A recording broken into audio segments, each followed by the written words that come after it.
Just stop it. I've seen you a lot of times flirting with him. Demian Ferrer is a mean person and a very rich and powerful one. Fighting him or any one of his family is a lost battle. Leonardo Del Rio is back here in town. Tell him Mariela Salvatierra was here and she's looking for him. Mariela? Yes! Lying heart.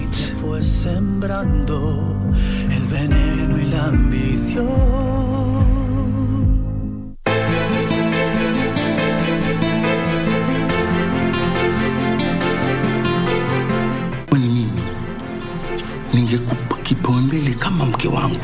Mata simwelewi. Unakupata kumpa salamu. Manake taeleweke na vituko kama ni ule mzee. Mimi namjua mke wako kweli? Furaha hakuna. Ndio mwanzo mambo yamezidi kuvurugika. Tipili anayuko sawa. Can you stop doing that?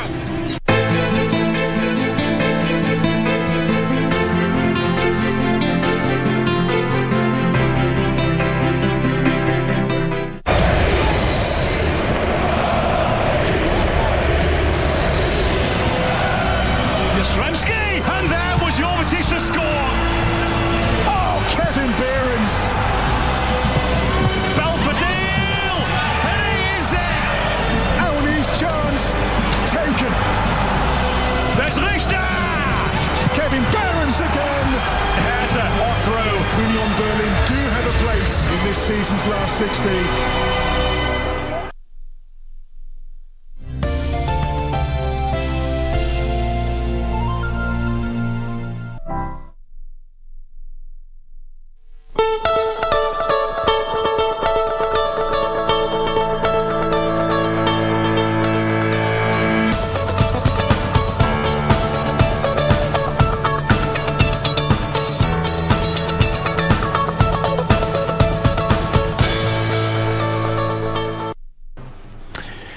It is the 19th day of January, Wednesday. Good morning, Kenya, from whichever part of the country you're watching us from. It's the second day of the BBI Court of Appeal hearings, which started yesterday, where the appellants and the main respondents in the court submitted their submissions, made their submissions before the Supreme Court.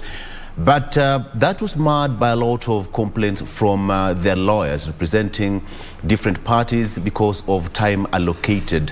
The appellants were allocated, both the appellants and the respondents were allocated 45 minutes each to make their submissions, and the rest were given 15 minutes each. And they said that time wasn't enough. And this is the second day today for the third day marathon hearing of that BBI case at the Supreme Court. And of course, politically speaking, now it is a back and forth between Honorable Raila Odinga and Deputy President William Ruto over the cases of violence that marred Deputy President Jacaranda rally over the weekend, and it was now accusations and counter-accusations. And finally, businessman Jimmy Wanjigi spent the night at Kamkunji Police Station and will be presented to court for processing today. Allegations of, to defraud a businessman with the guise of, selling a piece of land worth over 50 million shillings. So how is it going to go today after somehow over 24-hour siege at his Kwacha residence in Westlands? We have got so much lined up for you this particular morning. My name is Victor Lowe and the rest of the crew. Today is 1 to 3 ratio. Yes. 1 gentleman, 3 ladies. Yes, 1 to 3. See that? There we are. So I have a riddle today morning. Hey, which you now unafaa kuanza in 5 seconds. Right. So it's at 12 midnight. It's at midnight. It's raining. So make a prediction on whether it will be sunny in the next 72 hours. Pardon? Say that again. It's at 12, it's at midnight, and it's raining. So make a prediction on whether it will be sunny in the next 72 hours. That's a riddle. Yeah, brain teaser, riddle, something. It's midnight. And it's raining. And it's raining. And it's raining. Yeah. So make a prediction on whether it will be sunny in the next 72 hours. Ngwata Francis used to work here. We can call him. Plus, Weatherman said that in the next 5 days we don't expect sun. So, and that was yesterday, as well as in the news. I can't predict. Doreen, thank you. Doreen umeshindwa, Story Victor imeisha. umeshindwa, so Mkutano Regina. kwisha. I'm one of the invigilators. I'll help you, Mark. Okay. So everyone ameshindwa. They've all failed the test. So the answer is it won't be sunny because it'll be in the next 72 hours. It'll be midnight again. So there's no way the sun will come out. But me, I was Easy. close because I said it will be sunny anyway. Mmeshindwa nyinyi wote. Okay. Yeah. But what about if it rains at that midnight? And no, the prediction was whether it will be If the sunny. sun will be out. Yeah, so you're wrong. And the sun usually isn't out. At midnight. Victor, you have just unriddled Steph's riddle. Sasa wewe. No, umeshindwa. It was that easy. All right. Anyway, good morning to you. Thank you for joining us this morning. We have so much lined up for you, so stick with us.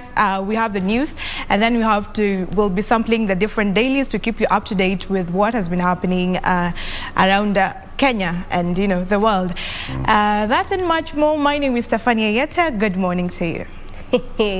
Away from Steph's riddle, there's no sun. Weatherman already said it's going to be rainy, so just brace yourselves, keep yourselves warm, and leave your houses early. Because, I mean, with this rains that we'll be experiencing up until Friday of this week, it only means that the roads, especially in most part of those areas where they mentioned there'll be moderate to heavy rainfall, it's expected to bring heavy kind of traffic. So as it was in the dailies yesterday, keep warm, leave your homes early. And just again, as my colleagues have mentioned, we have a lot in store for you. This is day 2 of the BBI appeal that continues up until tomorrow. So again, it only means that today from 8:30 a.m. we'll be broadcasting that live for you from here. So again, stay put to just keep in touch with what is actually happening there at the Supreme Court. And again, we also have a lot in store for you this morning. News updates, what we have in the different dailies, as well as also how our roads will be looking like this Wednesday morning. Many thanks for making time. I'm Doreen Arange Okello. Mrs. Okello. Oh, yes. I remember while I was in school, when the teaching practice teachers used to come, you have to say, good morning, teacher. So there's one particular teacher who was very, very, very clear about how we should refer to her once she gets to class. And she always said, I am Miss, not Mrs. I am Miss, not Mrs. Good morning. It's January the 19th. You're watching KBC Channel 1, and I'm Regina Manyara. Before we get to the news, mine is to tell you that it is in your hands, to effect the change that you desire. Those are the words by the late Nelson Mandela. So if you've been meaning to change something or an aspect about your life, well, who is in charge? No one else but yourself. We'll be looking at those stories also that have been making headlines in the last 24 hours. We are also streaming live on our various social media platforms, including Facebook Live, as well as KBC Channel 1 on YouTube. So get online. It is within the digital era. And if you've not left the comfort of your home, well, thank you for keeping us company. And we have open communication lines. You can get us on Twitter at KBC Channel 1 News. I am on Twitter too, at Ray Manyara. I know we have Traffic Marshal A1 Doreen Arange, at Doreen Arange, and at Victor Olo. Well, Miss Stephanie, I am yet to get your Twitter handle. Stephanie Ayeta. At Stephanie Ayeta. That's where you can find Steph here in studio. Let us know what we need to address, as well as your thoughts in regard to what we have prepared for you. Day 2 indeed of the BBI hearing there at the Supreme Court yesterday. Yes, was day 1. We saw some teething issues, so to speak. That will be coming up in detail as we focus on those stories. But without further ado, a quick breather and we'll be back with the news.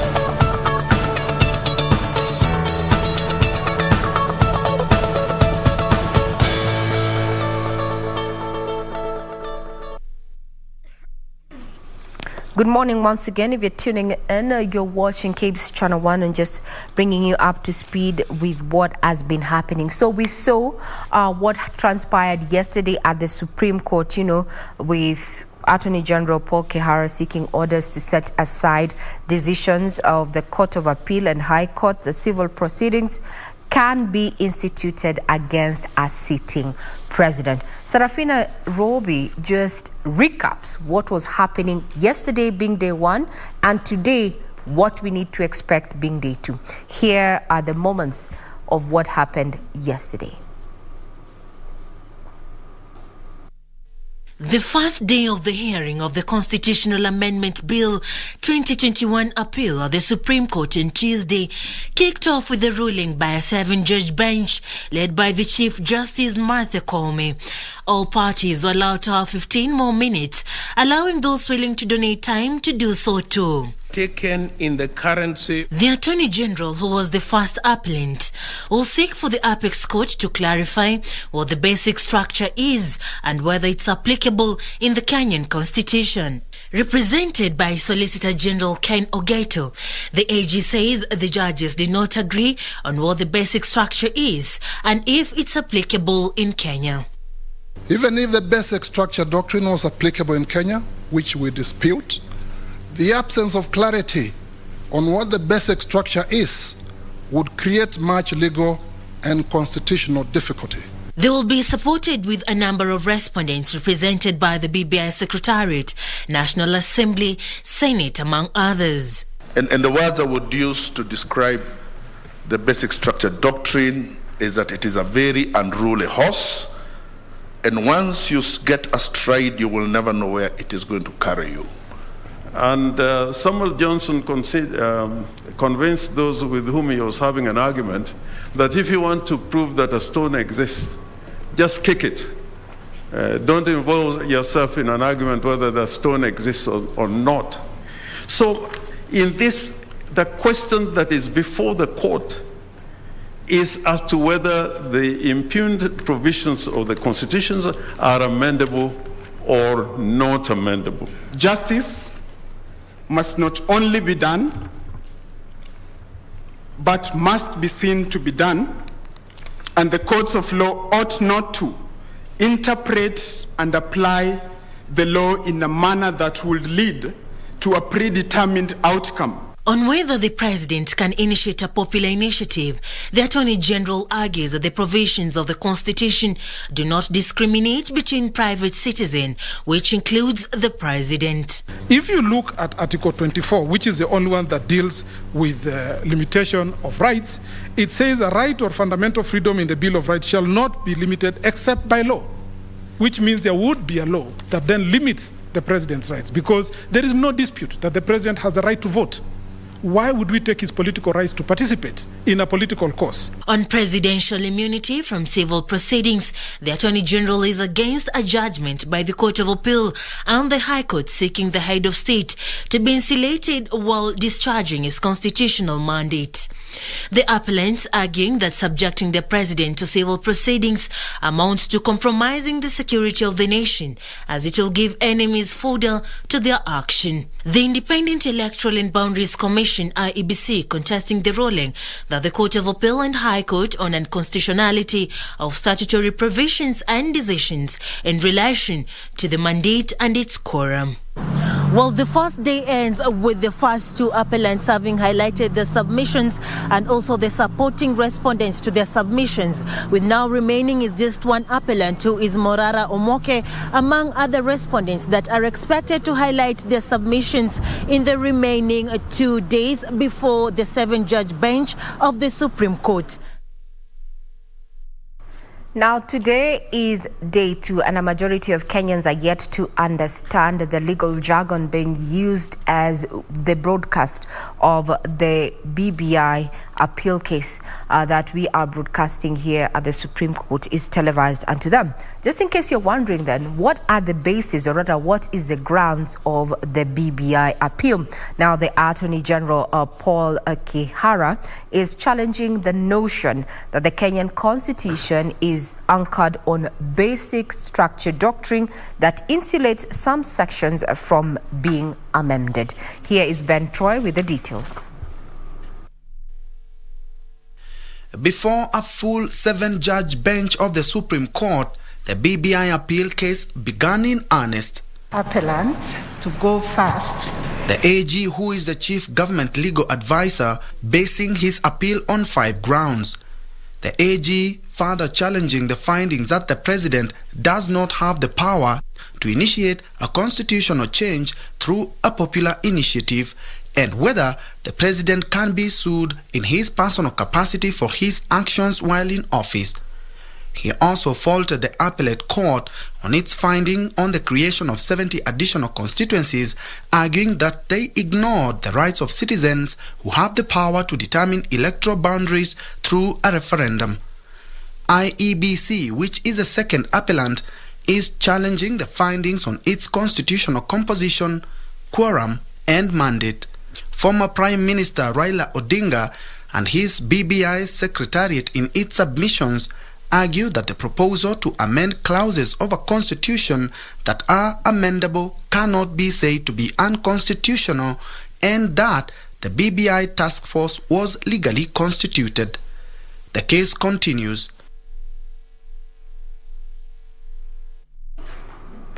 Now we'll be televising that particular broadcast when the time comes. But now let's look at the chronology. Now, the efforts to salvage the Building Bridges initiative that was to alter the architect of Kenya's governance system is now on its critical stage, whether to sink or float. Now, the product of a handshake between President Uhuru Kenyatta and former Prime Minister Raila Odinga on the steps of Harambee House on the 9th of March 2018 will now be determined after the marathon days of hearings at the Supreme Court. Safina Chieng traces Kenya's journey to amend the constitution that has been facing lots of headwinds, both legal and political. 9th of March 2018, President Uhuru Kenyatta and ODM leader Raila Odinga shook hands at the steps of Harambee House. The gesture marking the birth of the BBI initiative, whose initiators said was meant to quell political divisions across the country, synonymous with every election cycle. The process of collecting views and condensing them into a bill was left to a 14-member task force led by the late Garissa Senator Yusuf Haji. The task force would then embark on a 2-year journey to collect views from Kenyans with a 9-point agenda on issues that needed to be addressed, handing over its findings to the principals. President Uhuru Kenyatta and ODM leader Raila Odinga on the 21st of October 2020 in Kisii County, an event that preceded the official launch of the report, which was done at a colorful ceremony held on the 26th of March 2020 at the Bomas of Kenya.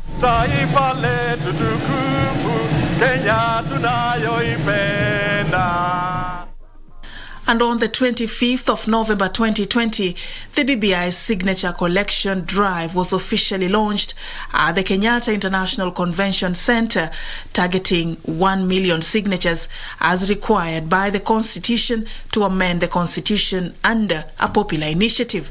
Among its key proposals were the changes in the structure of the executive and legislature, with the creation of a premier and 2 deputies from a majority party in parliament, allowing cabinet secretaries and their deputies to be appointed from among legislators, creating 70 new electoral constituencies, an affirmative action formula seeking to solve the 2/3 gender rule quagmire, and creating an independent judiciary ombudsman. On the 22nd of February 2021, the Independent Electoral and Boundaries Commission announced that it had verified a total of 3.18 million signatures supporting the BBI bill out of the 4.3 million total signatures collected. This gave the green light for IEBC to submit to the 47 county assemblies the BBI draft bill for approval. The BBI required the approval of at least 24 counties before Kenyans could take a vote to approve or reject it in a referendum. On the 6th of May 2021, the bill sailed through the National Assembly after 235 out of the 320 members who participated in the voting exercise on the second reading of the bill supported it, against 83 who rejected it. On the 12th of May 2020, Senate also overwhelmingly passed the Constitution of Kenya Amendment Bill of 2020 after 51 senators voted in support of the bill, 12 voted against it. but the bill was slowly sailing to a bumpy road. There were at least 8 cases challenging the process filed at the High Court, which were later consolidated. On May 13, 2021, High Court annulled the BBI referendum process. A 5-judge bench ruled that the head of state lacked authority to initiate constitutional amendment through a popular initiative. The judges were also to determine 17 questions raised on the petition against the process. We uphold the judgment of the High Court. On the 20th of August 2020, Court of Appeal upheld the decision by the High Court declaring the Building Bridges initiative unconstitutional and unlawful. And for the next 3 days, efforts to resuscitate the process will now lie at the judges of the Supreme Court. Though the Court of Appeal appeared to have dented the hopes of conducting a referendum on the Building Bridges initiative. Now, there you have it in as far as where we have come from since March 2018 to date, being day 2 of the BBI hearing. Now let's go into matters, of controversy surrounding businessman Jimmy Wanjigi, who was arrested yesterday after being barricaded in his office by security officers for over 15 hours. Wanjigi was arrested even after his lawyers obtained court orders barring his arrest. It was a day of drama as heavily armed security officers raided the office of the Orange Democratic Movement presidential hopeful cum businessman Jimmy Wanjigi, located at Kwacha House. Wanjigi barricading himself in the office for almost 15 hours before giving in. No, they're inside. Even all of them are inside. No cars moved out. The only cars that have moved out is in the morning, I think, when they were changing shifts. Even attempts by his supporters to come to his rescue was met with the mighty force of security officers who lobbied tear gas to disperse them. They were there trying to tell him to get out, and they want to go with him. But now the question is, where do they want to go with him to? Wanjigi managing to hold off the arrest even as the officers tried breaking the door to gain entry into the office. And as Wanjigi held off the arrest, his lawyers were making frantic efforts at the courts to secure his freedom. But even the court order stopping the same could not deter the determined officers who kept watch in turns. After his arrest, Wanjigi was driven to Kamukunji police station, where he is expected to spend the night before being arraigned in court.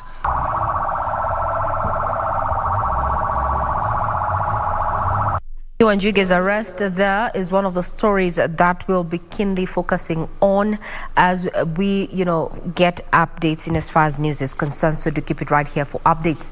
Now, crossing over to matters politics, Deputy President William Ruto is appealing to the youth to take advantage of the ongoing mass voter registration to register and also to reject leaders known to use youth to cause violence. Now, this follows chaos that was witnessed at the Jacaranda grounds, Kondele and Busia.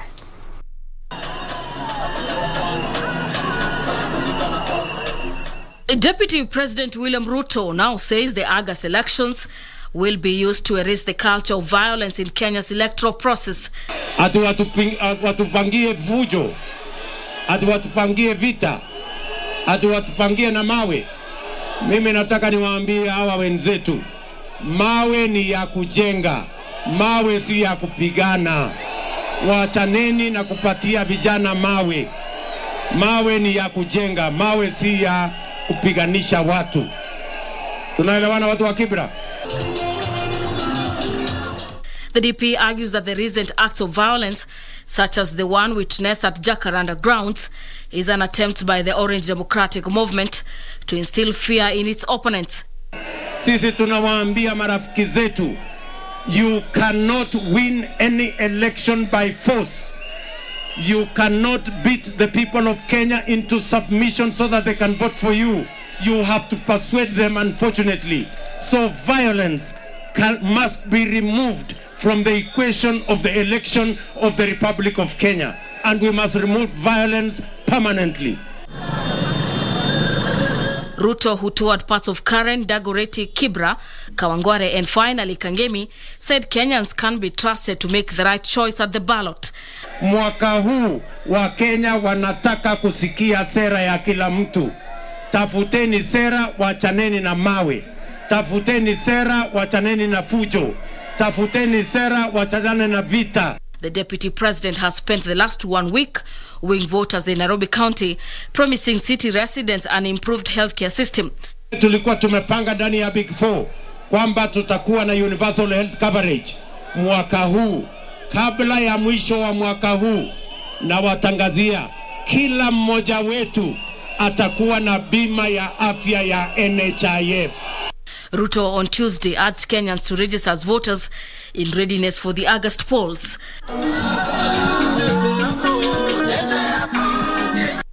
To focus on political tolerance. Now, still keeping up on matters of politics, the Speaker of the National Assembly, Justin Muturi, is accusing the presidential hopefuls for training their political campaigns arsenal to Mount Kenya region for votes, but not any other agenda. Muturi is categorical that the aspirants for the top seat have failed to outline the development agenda for the region. The vote-rich terrain of the Mount Kenya region has seen 2022 presidential aspirants make unending trips towards the mountain. Already, the Azimio la Umoja movement, United Democratic Alliance Party, and the One Kenya Alliance have been to the region. National Assembly Speaker Justin Muturi has, however, faulted the presidential aspirants' agenda, whom he says are only interested in the votes. Mtu anasema mimi nataka tu 20% ya Mlima Kenya.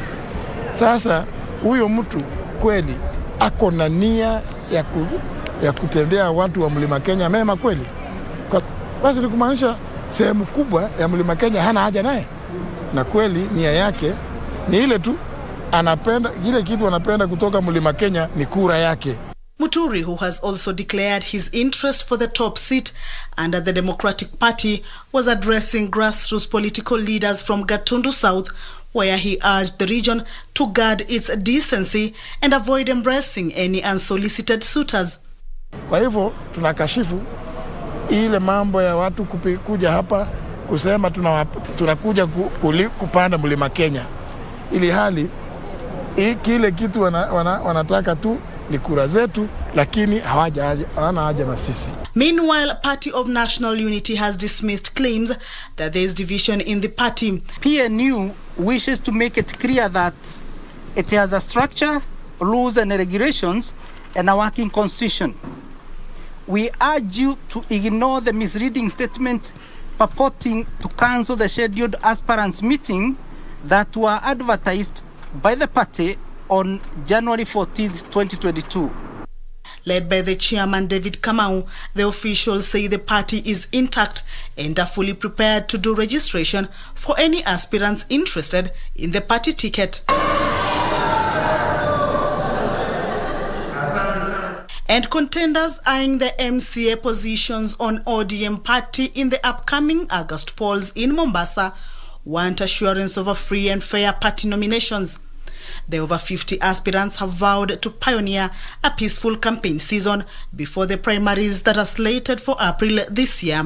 Tutajaribu kadiri ya uwezo wetu na ofisi hii ya ODM ndani ya kaunti ya Mombasa kuhakikisha ya kuwa nomination process imekuwa free and fair na sauti za wanachungwa ama wakazi wa Mombasa zimesikika. Natakia kila laheri na tunatarajia kuendelea mbele. Wataendelea kufanyia chama kazi na hata baada ya mchujo utasimama na chama ili kusaidia kujaza kapu la ODM na tupate viti vingi vya MCA ndani ya Mombasa. 10 contestants have ditched camp to ODM, a move that was uploaded by the members.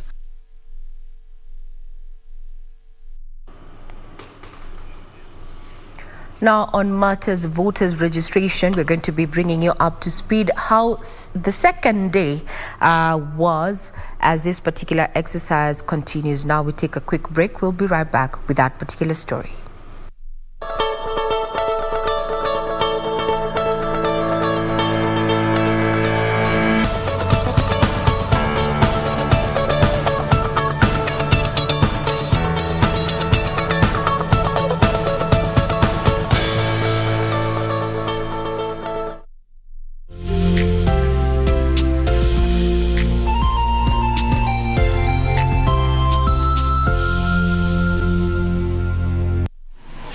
Log on to the KBC website at www.kbc.co.ke to get the latest breaking news, entertainment, sports, politics, lifestyle or business trends from Kenya and around the world. Never miss new episodes from your favorite TV shows, reruns and movies. Just stream online or watch live on your YouTube channel at KBC Channel 1 TV shows. For the day's biggest stories, trustworthy news and family entertainment, log on to KBC Channel 1. Watch what you want anytime, anywhere.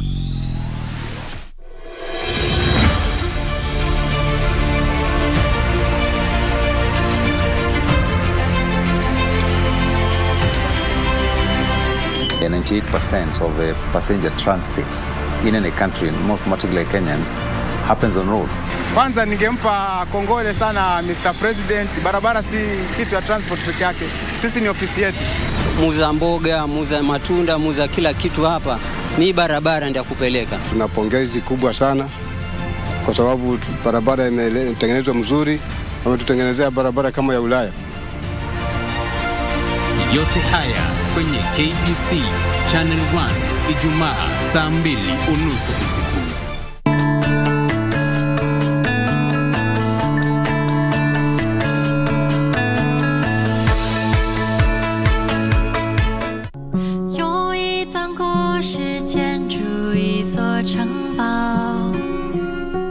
I could really use a shoulder to lean on right now. Where's your dad? Where could he be? Why haven't I seen him? Wished I could have a girl like you to spend time with. Jiaxian here spends the evenings with me watching TV and putting on masks. Would you do that? Exactly. Haven't you done enough to me? You want to see how bad it is for yourself? Joy, how can you talk like that to her? 有一段故事建筑一座城堡，回放进去好久不再。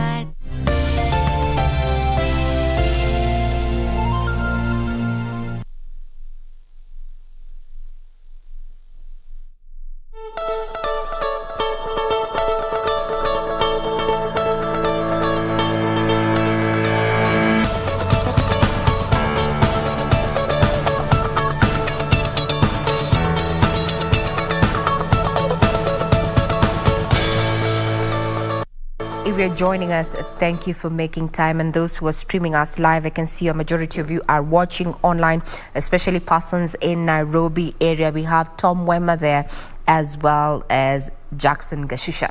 Thank you very much for keeping us company. Remember, you can give us also feedback in regard to the stories that we have already aired for you. You can get us on Twitter at KBC Channel 1. Now, the second and final phase of the enhanced national voter registration exercise entered its second day on Tuesday, as the commission targets to net 4.5 million new voters by February 6. However, a section of leaders claim the 21-day period of the exercise is insufficient to achieve the said target, with concerns over low voter registration turnout, or rather low turnout concerns. A day after the Wafula Chebukati-led commission embarked on the second and final phase of enhanced voter registration across the country, voter registration apathy is a growing concern, with politicians urging masses to register and take part in the next polls. Today, the turn-up was a bit low, but we are going to mobilize because we have told the parents to tell the youths, those who have gotten IDs the other day, to make sure they register as voters. Chief, najua kuna ID kwa ofisi zenu. Pea wale ambao ni wasaidizi wenu wazipeane katika kila family. Ndiposa to register kama wapiga kura. As we continue to even listen to these leaders, we can use that vote on the 9th of August this year to weed out the bad leaders and put in the leaders who can take Kenya forward. In Kisii County, boda operators are said to be under instructions not to offer the service to unregistered voters in a move geared towards ensuring residents enlist themselves ahead of August general elections. To ask those boda boys, don't carry anybody if he has not registered as a voter. Usibebe mtu kama hajarejista kama mpiga kura. Kura yako ndio nguvu yako. In Usonga, Siaya County, leaders have formed a task force dubbed Rapid Response Task Force to enhance voter registration. A Lego Usonga Member of Parliament, Sam Atandi, said the team will work round the clock to ensure they deliver on voter registration. Na chiefs wetu wote na assistant chiefs wetu wote, na tumeongea na tumekubaliana kwamba tunataka kuhakikisha kwamba hii process ya registration ya watu yetu wa Lego Usonga 22,000 kama projections ya IBC tumekamilisha. In Samburu County, voter registration clerks are said to be struggling with poor means of transport, even as the commission aims to register at least 22,000 new voters in the county. Hadi siku tumepewa ni siku chache 20. Mimi ningesema kama leader ya Samburu, hiyo kama ingewezekana wangeongezea watu hiyo muda.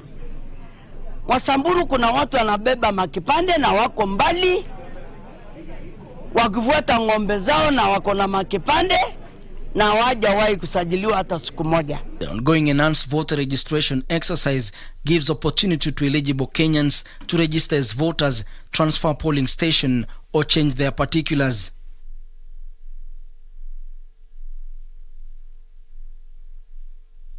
Police have launched investigations to ascertain the source of 19 unidentified bodies that have been retrieved from River Gala in the last 3 months.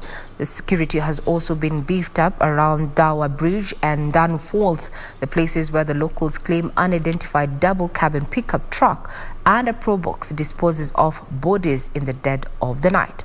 Achola Simon with the details.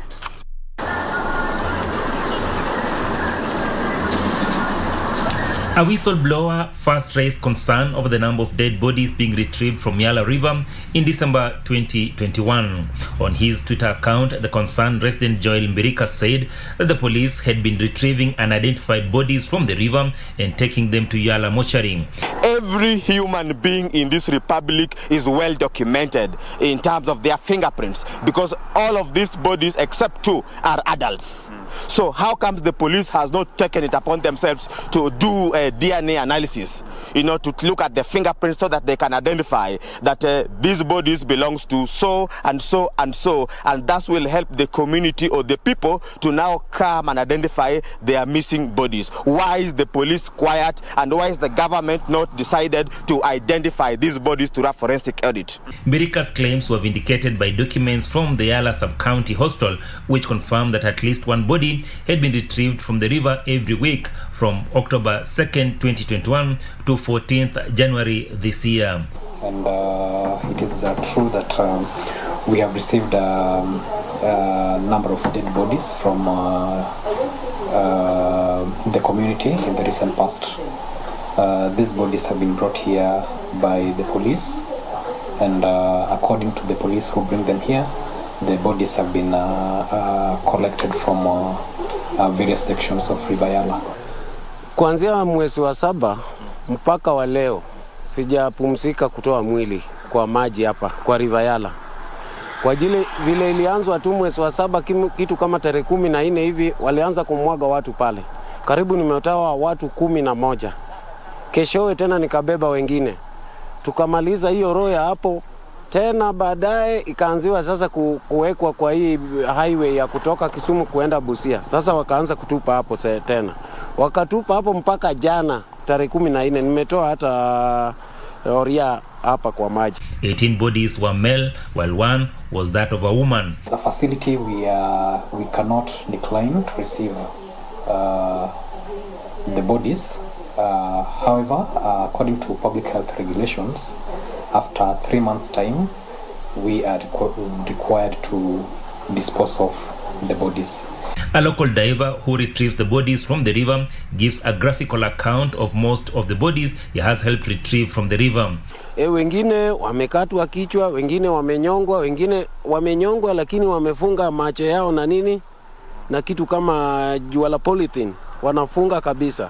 Wengine unapata wanapiga mbafu yake mpaka imefunjika tayari. Kama huyo oria walipiga hapa mpaka ikafunjika kabisa. Ile tulitoa chini ni kama walibondeka kichwa yake, sasa inatoka damu yote, na walifunga singo yake. Sasa mpaka juzi hiyo wiki tumetoa watu mwili pale chini na hao polisi hapa. Game OCPD Charles Chacha, while confirming the incident, said it was difficult to ascertain if indeed those bodies were from within or had been swept down the river. He, however, says there is heightened surveillance around Dawa Bridge and Danu Falls, two locations that are allegedly being used by unknown people to toss bodies into the river.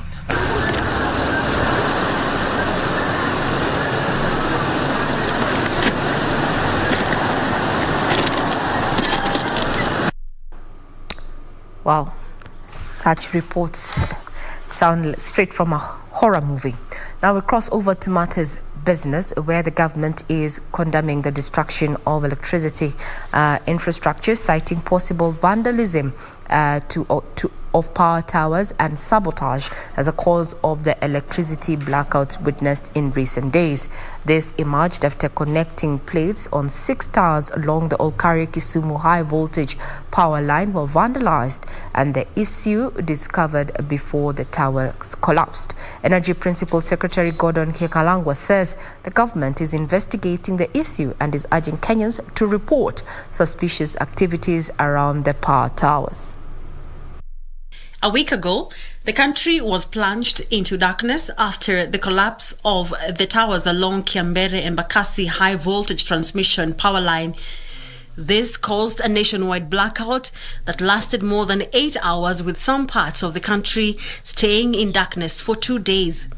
This came nearly a month after 4 towers along the Loyengalani-Suswa high voltage line collapsed in Longonot area.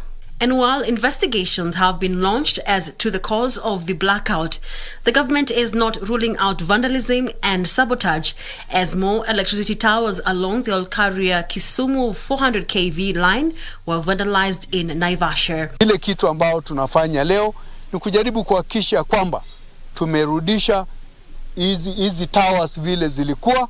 According to Kenya Electricity Transmission Company, KETRACO maintenance team, connecting plates on 6 towers had been tampered with, but early detection saved the country from another blackout.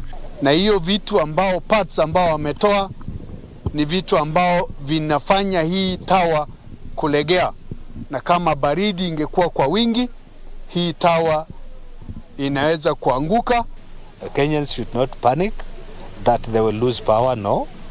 We are going to repair these towers live. Energy Principal Secretary Gordon Kihalangwa says investigations are ongoing to get to the bottom of this, adding that it's still too early to determine the real cause of similar incidents in Mukuru kwa Jenga and Longonot, where power towers collapsed. Incidents are being investigated, and it is the effort of the government to hear that we get to the bottom of exactly what is happening. So you cannot rule out vandalism. He called on members of the public to volunteer information on suspicious activities around power line. KETRACO has been urged to install CCTV cameras and digitize the electricity infrastructure. Let's delve into matters sports, where the Lions of Teranga were tamed by Malawi, but still they topped Group B. I'm talking about the matches that were played yesterday between Malawi and Senegal there, that ended in a 0-0 draw, while Zimbabwe there, however, bowing out of the AFCON, left on a high after beating Guinea 2-1. Gabon on Group C, and as far as those matches are concerned, Gabon versus Morocco there ended in a 2-2 draw, while Ghana taking on Comoros. Well, Comoros beat Ghana 3-2 there. Now, some of the AFCON matches to look out for tonight, or rather today, as from 10 p.m. we're going to have Egypt meeting up with Sudan, while Guinea-Bissau will be taking on Nigeria. I already know my 5 favorites for those particular matches. I don't know about you, but we welcome your feedback. We are on Twitter. Who do you think is going to actually, win in as far as Group D is concerned? We have Egypt versus Sudan, Guinea-Bissau versus Nigeria. Well, I'm rooting for Nigeria there in that particular match at 10 p.m. between Guinea-Bissau and rooting for Egypt there while they take on Sudan. Talking about the EPL. So yesterday Chelsea was playing and it managed a 1-1 draw with Brighton, and tonight Manchester United is going to be playing at 11 p.m. taking on Brentford, while Leicester at around 10:30 p.m. is going to be squaring it out with Tottenham Hotspur.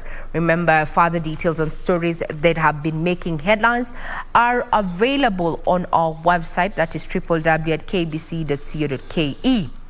That is what we have in as far as news is concerned. I hand over to Victor to just take us through what we have on the various dailies. To you, Victor. All right, perfect one. Regina, on the front page of the Star newspaper here, we have poll. Ruto keeps lead as Raila reduces gap. That is also on the front page of the Star newspaper. All right, Ruto keeps lead as Raila reduces gap.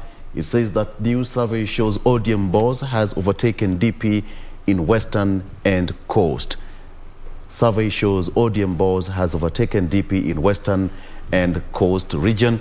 And if elections were held today, the deputy president, according to the Star newspaper, would get 46.1%, followed by Raila Odinga, 35.1%, Musalia Mudavadi, 2.4%, and Honorable Kalonzo Musyoka would get 1.4%.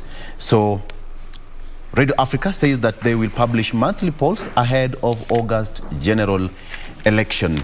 And on to the second page very quickly. 10 Kenya Power managers held over last week blackout.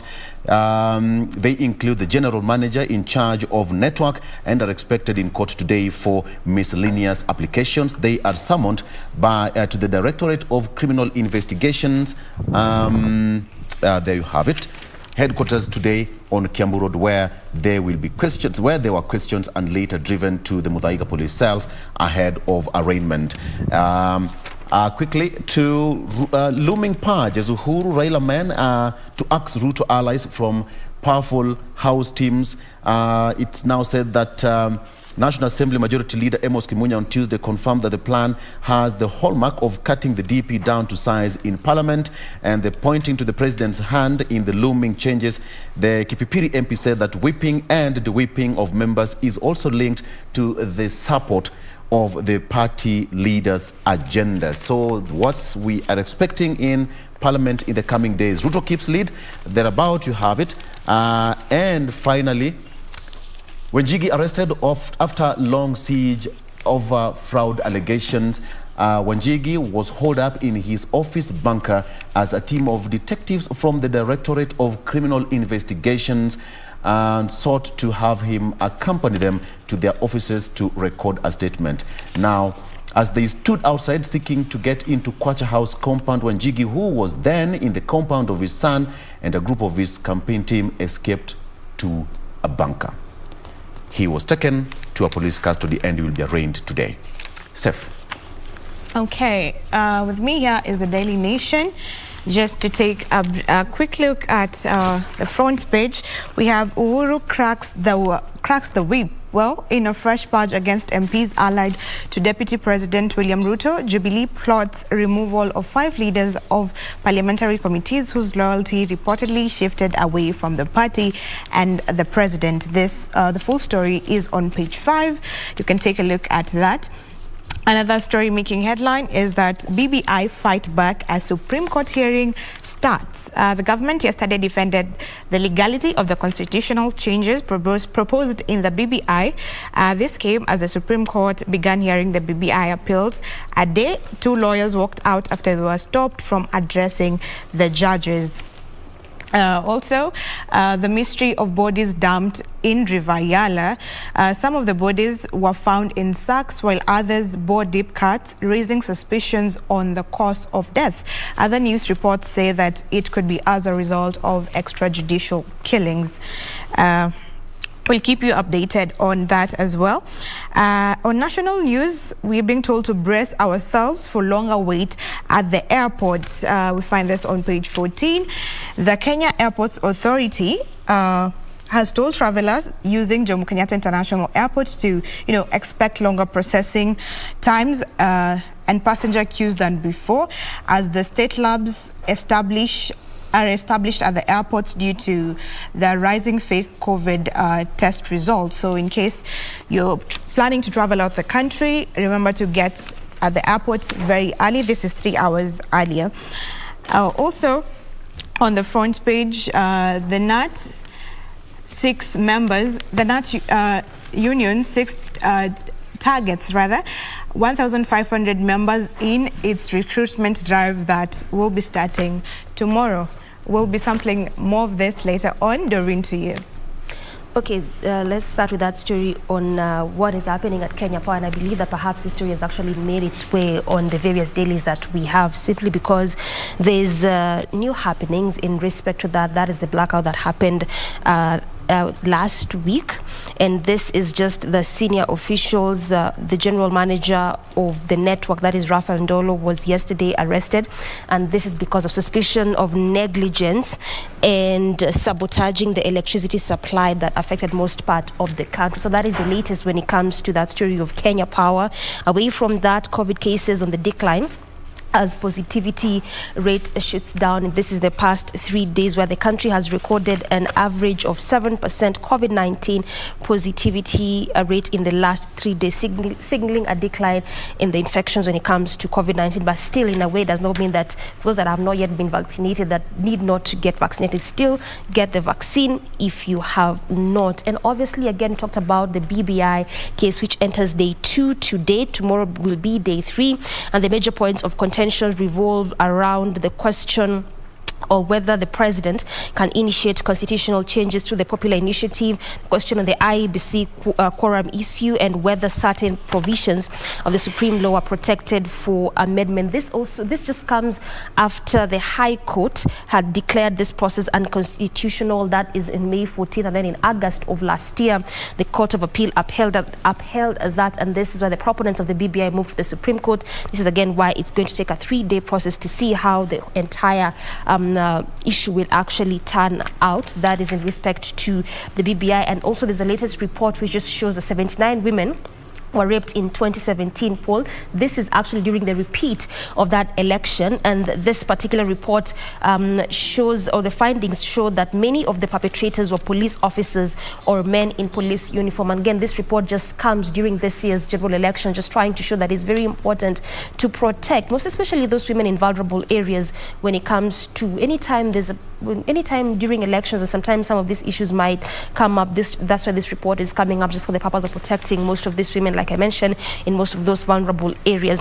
And again, this will be very important for me to mention. This is because city water taps to run dry for 2 days. That is for Nairobi residents. This article hasn't quite highlighted which areas specific in Nairobi whereby there'll be no water for the next 2 days. But what is happening is that Ngethu treatment plant is set for repairs. This is for the next 2 days, and that is why Nairobi residents have to use water sparingly, as it has been mentioned by this article, because for the next 2 days in some parts of Nairobi, people will be not having water just because of those current repairs that is happening at the Ngethu treatment plant there. And lastly, fresh bid for cashless fare payment in Matatu sector. This was actually a move that had begun in November of 2014, but it didn't quite happen, whereby the Matatu sector was to go cashless. We saw this in 2020 due to COVID-19, but there's been a bit of push and pull in this particular sector when it comes to that cashless transfer, not just in the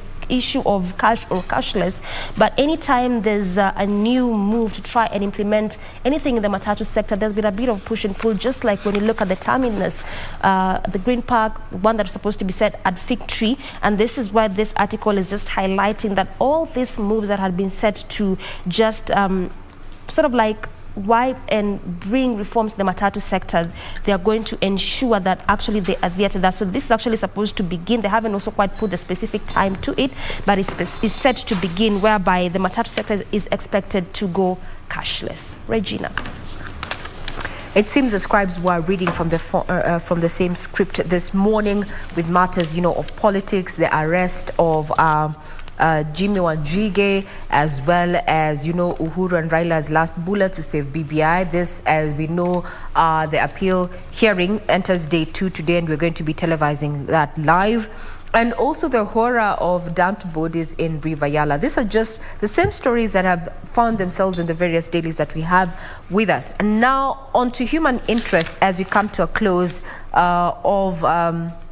in the headlines this morning. And this is about the judiciary. And this, it is mandated to dispense justice. Now, from a conference that has been held in Mombasa yesterday, CJ, the Chief Justice, Martha Koome, has warned that judges will no longer adjourn cases that are set for hearing. Now, quote unquote, this is what she said.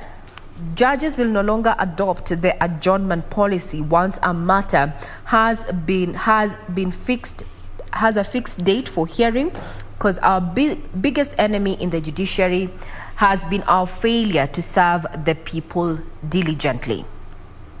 This must be some welcome news to those who have been seeking justice, and it has been often delayed. We hope that this is going to usher a new era of justice that is dispensed in good time, because what they say is that justice delayed actually is justice denied. That's put a cap on matters in the headlines. Remember, further details are available on our website, that is www.kbc.co.ke. And thank you for all who have been tuned in, as well as those who have been streaming on our social media platforms, that is Facebook as well as YouTube.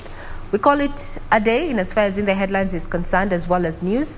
Let us meet tomorrow, same time, same place. I leave you in the able hands of Victor as he dissects matters of politics with a keen aspect to what is happening at the Supreme Court as it enters day 2. The BBI appeal enters day 2. Have a blessed day ahead.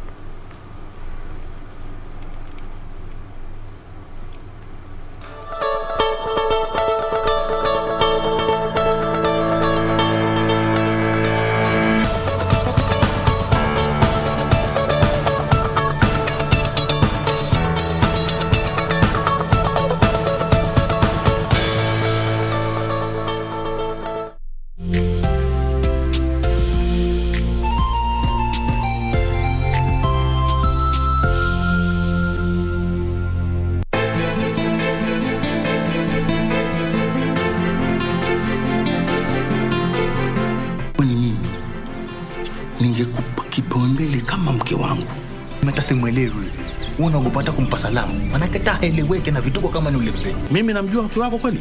Furaha hakuna. Ndio mwanzo mambo yamezidi kuvurugika. Tipili anayuko sawa. Can you stop doing that?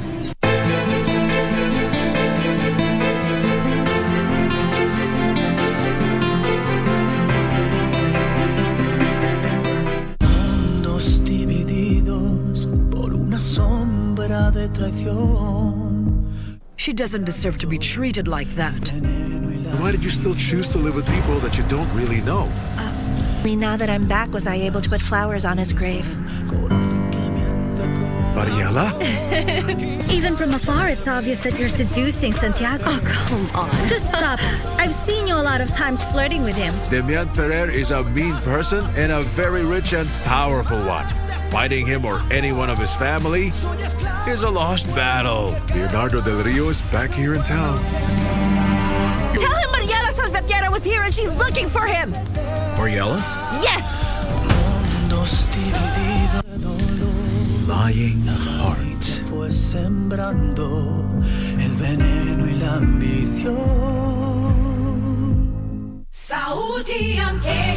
Juu milimani na hata mabondeni, Radio Taifa inatamba kutamba. Sasa unaweza kupokea matangazo ya Radio Taifa loud and clear popote ulipo Western Kenya. Radio Taifa usisahau, unaweza ukatupata kupitia ukiwa Busia, Siaya, Vihiga, Mumias, Yala na maeneo yaliyoko karibu. Radio Taifa inapatikana kwenye 104.5 FM, na ukiwa Bungoma, Kakamega, Kiminini, Kipkaren na viunga vyake, pata vipindi na burudani safi kupitia 92.3 FM. Radio Taifa, sauti ya Mkenya.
program at exactly 23 minutes to the top of the hour. Time for us to look at how the roads are looking like. And I could just want to give you an update in regards to what is happening along Mombasa Road. This is actually that heavy kind of traffic, that specific area, which began from around 5:15 a.m. today from areas around General Motors going all the way to the city center. And this is because they want to erect that beam. This is for the purpose of that construction of the expressway. So oftentimes since the construction of the expressway began, there has been heavy kind of traffic on some sections of Mombasa Road, especially when they have closed a specific route or area for the purpose of construction, either perhaps erecting a beam or just closing that road for any kind of construction there. And as early as that time of the morning, 5 a.m. in the morning, heavy kind of traffic on that specific route. That was from GM. But now it looks like things have changed altogether. It's actually beginning from areas around city cabanas there, going all the way to the city center, areas of Imara Daima. And the sad part is that this is actually on both lanes. So as you leave areas of Mombasa Road, just all the way from the outskirts of Nairobi, areas of Athi River, Kitengela, coming to the city center, and also leaving CBD, leaving areas of Uhuru Highway, still going to the same sections. So this is basically what it means when I'm talking about on both lanes of this specific route, heavy kind of traffic on this entire lane of this section of Mombasa Road. And it's actually not moving. It's just at a standstill. So this is why you're seeing the difference in colors there. The maroon, a clear indicator of heavy kind of traffic at a standstill, not moving at all. The red color, a clear indicator of heavy kind of traffic moving at a very, very slow pace. And actually this is expected to continue up until that section of the road perhaps would be open. And again, this is for the purpose of the expressway. So that is how it is looking like this morning in regards to that particular update when it comes to the heavy traffic along Mombasa Road. So basically, again, this will perhaps remain a key area and road of focus up until it's complete mid this year and opened up to the public. That is how it is looking like at exactly 39 minutes past 7 a.m. when it comes to heavy traffic on what is happening still along Mombasa Road.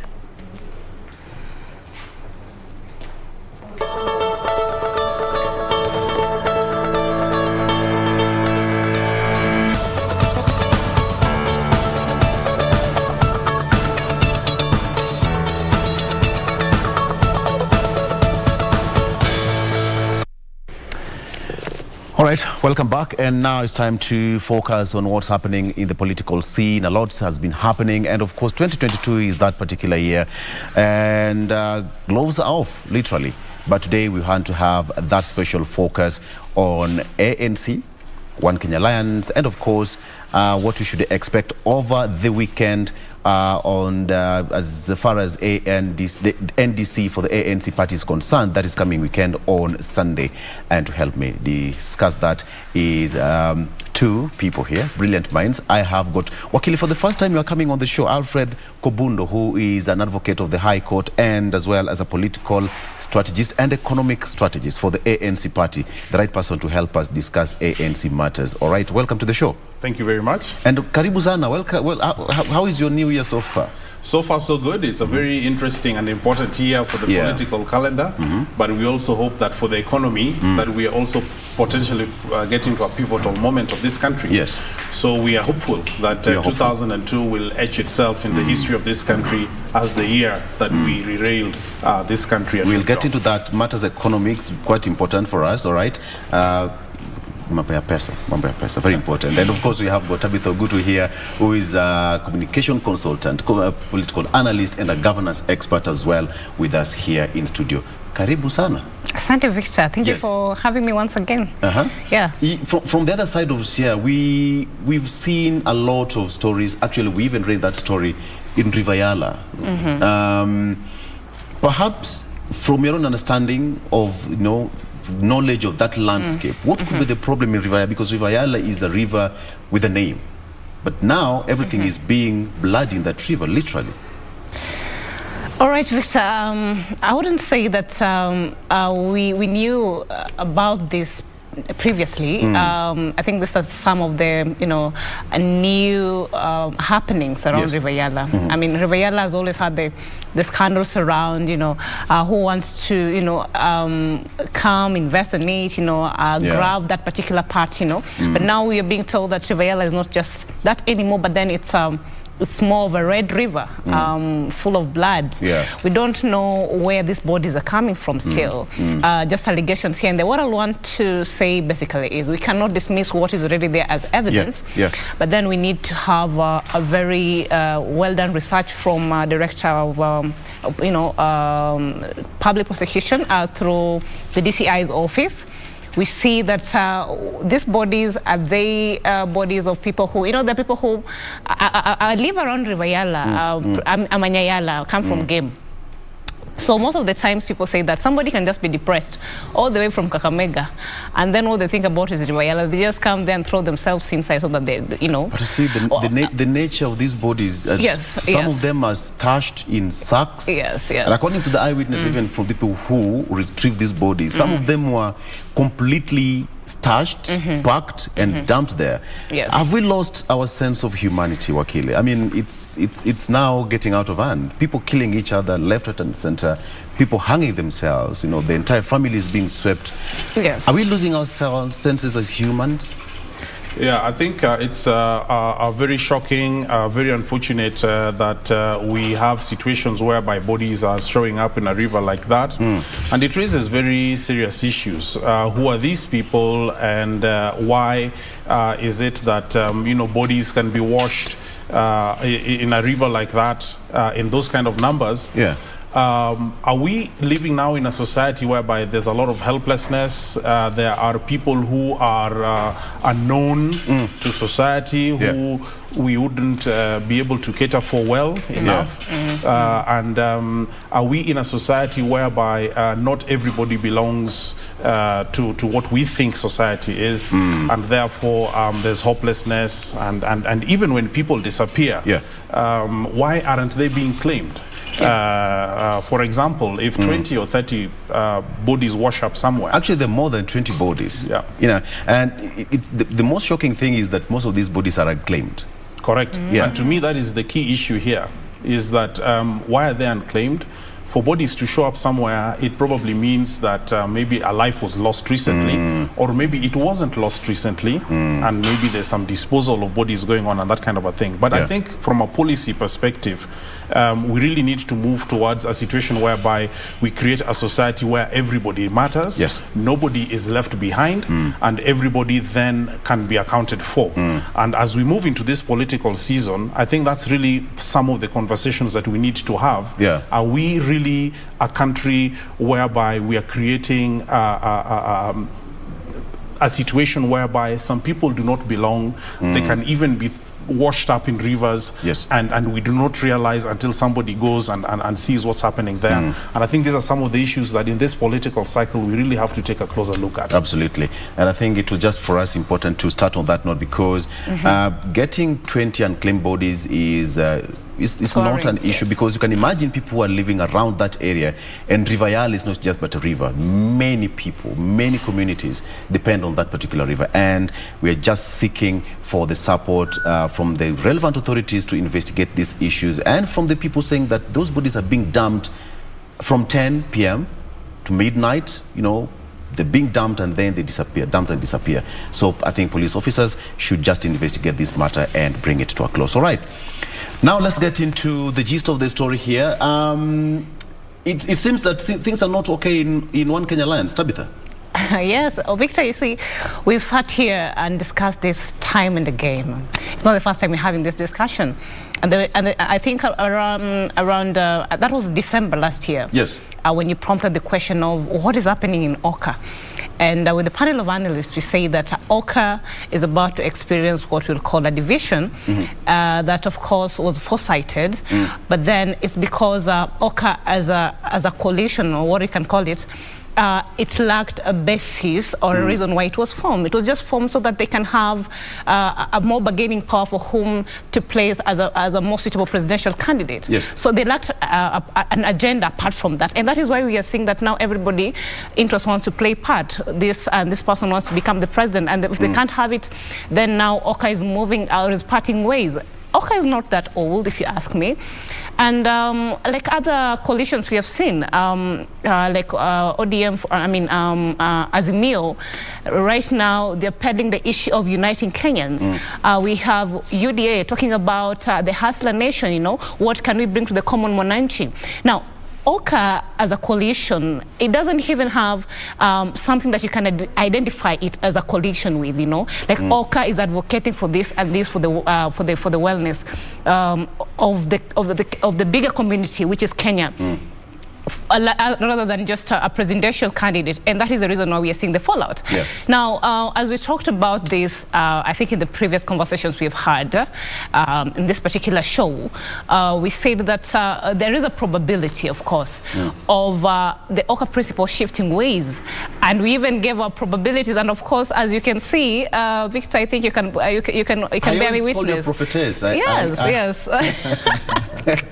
As you can see, what we said will happen in Oka is happening. We have seen that they're moving sides. Mudavadi is obviously joining a very, we prophesied a team that is UDA per se, but we are waiting for the earthquakeness. I know when Mudavadi said it's about to surprise us with a political earthquake. I had somebody saying that we're even worried if you travel around Nyanza those times, the earthquake can find you before you get to Siaya, because we do not know what kind of earthquake Mudavadi can pull out. But that is a fallacy, because there is nothing new Mudavadi can bring on the table in terms of earthquakeness that we can say can shake the waves of this country. That is for me, that maybe now in this conversation, if you'll give me a minute or two to now maybe dissect into what Mudavadi will tell us as an earthquake, then we can talk about it here. Wakili is here, and you've just started the hornet's nest, honestly speaking, Tabitha, because he's at the center of ANC party. What is this earthquake you're talking about? Well, thank you very much for that. Before we even go to that, let's ask ourselves, where are we as a country right now? And are we headed the right direction as a country economically? We've just spoken about River Yala and sort of some of the societal issues emerging from that. So even before we go into the issue about the earthquake, we are already in an earthquake of sorts, whereby we have a country that's headed the wrong direction, the economy is stuttering, corruption is at its highest levels in several decades, and Kenyans have a sense of hopelessness. To me, that is an earthquake enough. And we then should focus on the fact that, given that we are where the country is, what is the best way for us to get out of that mess, and who is the best candidate for us to be able to latch onto that is credible enough, believable enough, and has a serious plan for us to be able to get out of the mess that we are in. And that is where the Amani National Congress is focusing its debates on. It's focusing its projections for these elections, and that is the issue, the economy, where about you should expect the earthquake to come from. So why are you adding more Kenyans, earthquake after another earthquake? Well, it is very important that in situations of despair, situations of hopelessness, that the solution should also similarly be strong and impactful. And I think if you look at the word earthquake, what basically Honorable Mudavadi is saying is that given that we are in a situation of hopelessness, helplessness, fatigue, a bad economy, and not knowing exactly where we are headed to, then he is saying that he has solutions to that problem. He has the credibility that allows him to address that particular issue, and he has a clear plan for us to move forward. To me, that's as earthquake as anything can get, and that is what Kenyans on Sunday, before you tune into some football, tune in also to the National Delegates Conference and listen. so that we can see where we are likely to head to as a country, and compare that with the other solutions that other parties are offering, and let's see which one is the best, and let's make our minds, vote, and start the process of national healing and restoring our economy. Tabitha, you're shaking your head as Wakili is speaking. Perhaps the earthquake is quaking your head in this matter. Absolutely. I would like to say that the school of thought of Wakili, that is how Mudavadi should be reasoning at the moment. Actually, if he is watching this, then I think he should be a personal advisor to him as a leader. And then he would have come out clearly and told us, as citizens of Kenya, that I'm about to unleash an earthquake that will bring us economic revolution. But in his own words, he said, I'm about to, bring a political earthquake. He didn't say economical revolution or anything. To mean, for us as a country, or rather, we are respecting him, because now we are talking about the politics of Oka. What is it as ANC politically? What direction are they taking? Right now, him is not focusing us. Mudavadi has been known, Honorable Mudavadi has been known as one of the credible leaders with the best minds, if you ask me. And even the economic policies and even strategies around that, we have seen him come up with that, and is one of the sober leaders we have in this country. It's so undebatable. But in this particular scenario, when he told us that he's about to unleash an earthquake, we are expecting that the earthquake in this case, if you'll ask me, and even our fellow Kenyans, they will tell you that this earthquake should tell us what is the way forward. Is it going to be a president, or is it going to deputize another person? What is his fate? And one time I said in this show, I said particularly that if ever Honorable Mudavadi is going to consider himself as somebody's deputy, or rather anything else lesser than that, then he's going to disappoint his followers and even ANC believers very dismally. So for us, what we want to see as maybe a political earthquake, which is not an earthquake anyway, is him coming up and telling us, I've heard you as people who believe in ANC, and what we have seen in Mudavadi is not a lesser than a president. Those are some of the people we should see in the forefront, wanting to vie for this particular seat. It's not a two-horse race as many people want to put it. Then it should be also a horse there, because we have people believe in his mind, like Wakili here, and what he can bring, and I honestly have no doubt that he'll serve as a good president. So his earthquakeness, as we like to call it, it's a political one. So that is one of the things we'd expect from maybe his speech come 23rd. Another thing that you'll also expect in this particular thing to play part maybe is now, what is the fate of Oka? Is ANC part of the Oka? As a coalition, are they moving ways and things like that? Another thing that maybe we'll expect from this conversation is we have been anticipating him joining UDA. Is it a probability? Of which Wakili is here is going to answer all those questions. Given that they call, he said his brother Raila Amolo Odinga during when they went for the burial of his stepmother, they say that to go to pamoja, we shall go and sit on the table and discuss some of these issues. Now, we anticipate that he might join UDA because we have seen his is more aligned to that. But then we're just waiting for him to tell us. But that also will not be an earthquake, because anyway, either way, we still expected him to make a move ahead of the August 2022 elections. Nevertheless, as we speak moving forward, then we do not expect any earthquakeness from Honorable Mudavadi. It was too huge a word for him to use. All right. Wakili, what do you make on that? I'll probably address the issue on Oka, and then move on to maybe one or two issues that my good friend has raised. Thank you. But before then, let me just rope in what Honorable Justice Kizizo said, who is the MP of Shinyalo. He said that Mudavadi, as the most experienced politician from Western, should stop punishing the community with his indecisiveness. What do you make of that point? Well, I don't think that there's been any indecisiveness about the political movements that he has been making. We are still fairly early in the political calendar. You can't say that. We are just months to in 2017, NASA did not have a presidential candidate, for example, until around April. Is that the strategy you're using right now? In 2002 and in all those other races, the political environment was fluid, with people sort of testing out who they can work with and who they cannot work with, and sort of what kind of agenda they can coalesce around. And therefore, there has been some sort of, I would say, unreasonable expectation that Oka and ANC, for example, have to move far ahead of the political calendar, even as laid out by IEBC timelines. So this is really the season for people to be able to put out their manifestos. It is the season for people to be able to look at potential alliances and to be fluid enough and agile enough to have those discussions in such a way that in the next few months you will start seeing a lot of things coalescing. Yes. So I believe that this has been a fairly fair expectation. Given previous political cycles, at this point in time, all the players ended up working with somebody different just months forward.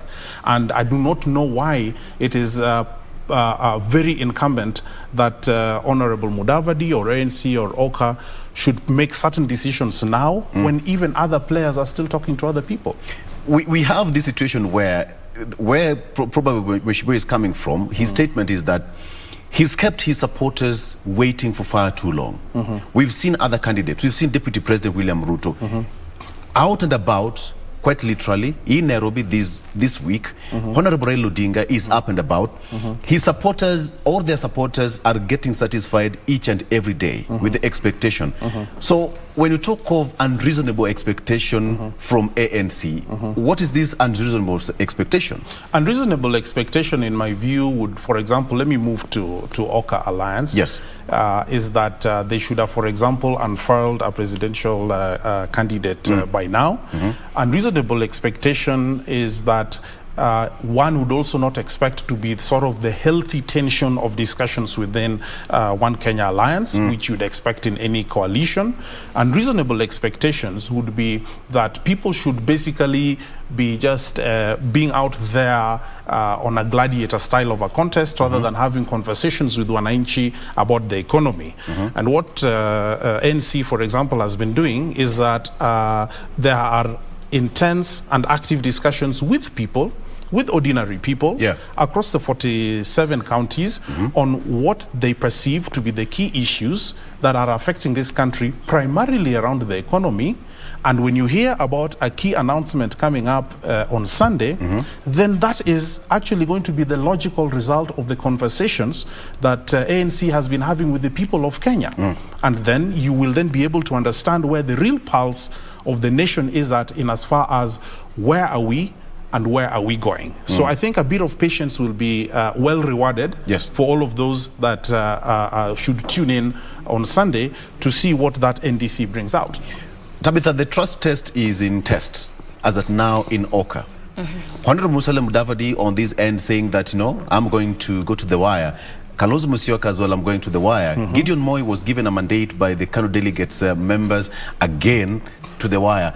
I don't know about Honorable, Wetangula and all other principles, but then the issue of trust is now threatening to break One Kenya Alliance even further.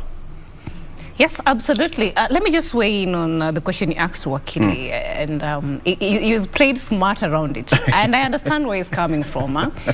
Something about, like for example, right now, if Kenya was at war with a particular, let's say, a country bordering Kenya, Somali, and then the president has not signaled the armed forces to go there and provide security for Kenyans, they will not go. They need clarity, We need our commander-in-chief has instructed that at the armed forces of Kenya, we need to be at Somali so that we can give security to Kenya. I mean, we need direction. And that is what, as followers of ANC or Mudavadi as a presidential candidate, if he will be one, we want to see. I mean, we just want clarity. It's not a matter of us pushing them to give us, what they're not ready to. But we want to know that, now that all the, I'll say that Deputy President William Ruto has always been in the western parts of Kenya, voting for votes, and actually has been pushing for that.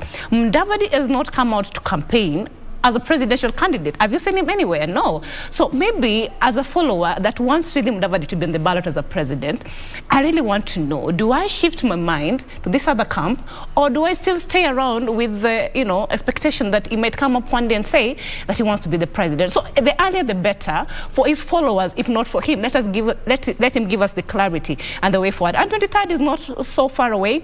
So let us expect and see what if that holds grounds. Now, on to the question you asked me now. You asked the question on, what did you say again? The trust test. The trust test in Oka. Absolutely, the trust test is there. And that's what I'm telling you. You cannot put all your eggs in one basket and expect that when you reach the destination, if it was a faraway destination, you'll still find them intact. Yeah. The problem is these people came together and there's a power play here. All of them feel they're suited enough, and they are suited enough to be the president. So now, who is the best one at the end of the day? And no one, and maybe for me, from my own point of reasoning, somebody feels that maybe if I step down to be the president, then I'll look lesser to Kenyans. I'll look less presidential. Remember, Kalonzo has been a vice president in this country before. Mudavadi has been a vice president and also a vice prime minister. Yes. We've seen these people at the forefront, and they are presidential in their own ways. So the problem is that now they formed Oka. And that's why I told you, they did not have any other thing apart from just wanting to appear as a powerhouse or a power coalition to vote for one of them to be a president. And that was the problem from the start. I think that now the loyalty test is at hand. Yes. Because now, if at all, any of these presidential or the Oka principles are to have a future in this Kenyan politics moving forward, even past 2022, then they have to see to it that now I have a party, ANC. ANC has to have a life even after the elections of 2022. So I have to now join in with a coalition that will ensure that now, even as maybe we not have something at the end of the day in terms of presidency, I didn't say that it is the case, but if it happens in the case, then we are still going to be somewhere in terms of pushing for our agenda as a party. At this particular point, Honorable Kalonzo Musyoka said that it's now time for the Oka principal to sign the deed of assignment. And having that deed of assignment means that One Kenya Alliance is going to be registered. From where we speak, yesterday in the papers, there is that, counterattack. ANC is saying that Kalonzo Musyoka is not sincere. Wiper saying that, ANC as well, 1 foot in, 1 foot out. How is this going to happen? It will resolve itself using the normal procedures in coalition building, where you expect those kind of tensions to keep on arising. That is evidence, in my view, of the fact that there are things to negotiate over, there are things to agree over, and there are troops to be rallied around over a particular thing. So to me, those kind of debates are quite healthy, and they will resolve themselves. The two key issues that I want to raise in as far as this election cycle is concerned, and all the political players, there are two words that we've spoken a lot about over the last 20 or so minutes. The issue of the word trust and the word decisiveness. Now, if we go into the word trust and the word decisiveness, if Kenya is in a place whereby we all agree that we are headed the wrong direction, the question then is, who can we trust to be able to derail this country and to be able to set us on a path of economic prosperity? And what is trust exactly? Trust is not an abstract word. Trust, the good thing about this political cycle is that all the contestants have a political history. And you can easily see, looking backwards, as to what they've done or what they failed to do. So if you're talking about trust, who in 1991, for example, derailed Kenya back into the international community when inflation was 50% and above? If you're talking about trust, who, for example, professionalized the revenue collection system leading to the establishment of the Kenya Revenue Authority? If you're talking about trust, who, for example, professionalized the communication sector? If you're talking about trust again, in 2018 or so, when there was a debate about VAT and the petroleum prices that were hurting Kenyans, who was the lone voice that basically said that there are better ways of collecting taxes without sort of hurting the citizens and diminishing their ability to buy basic goods?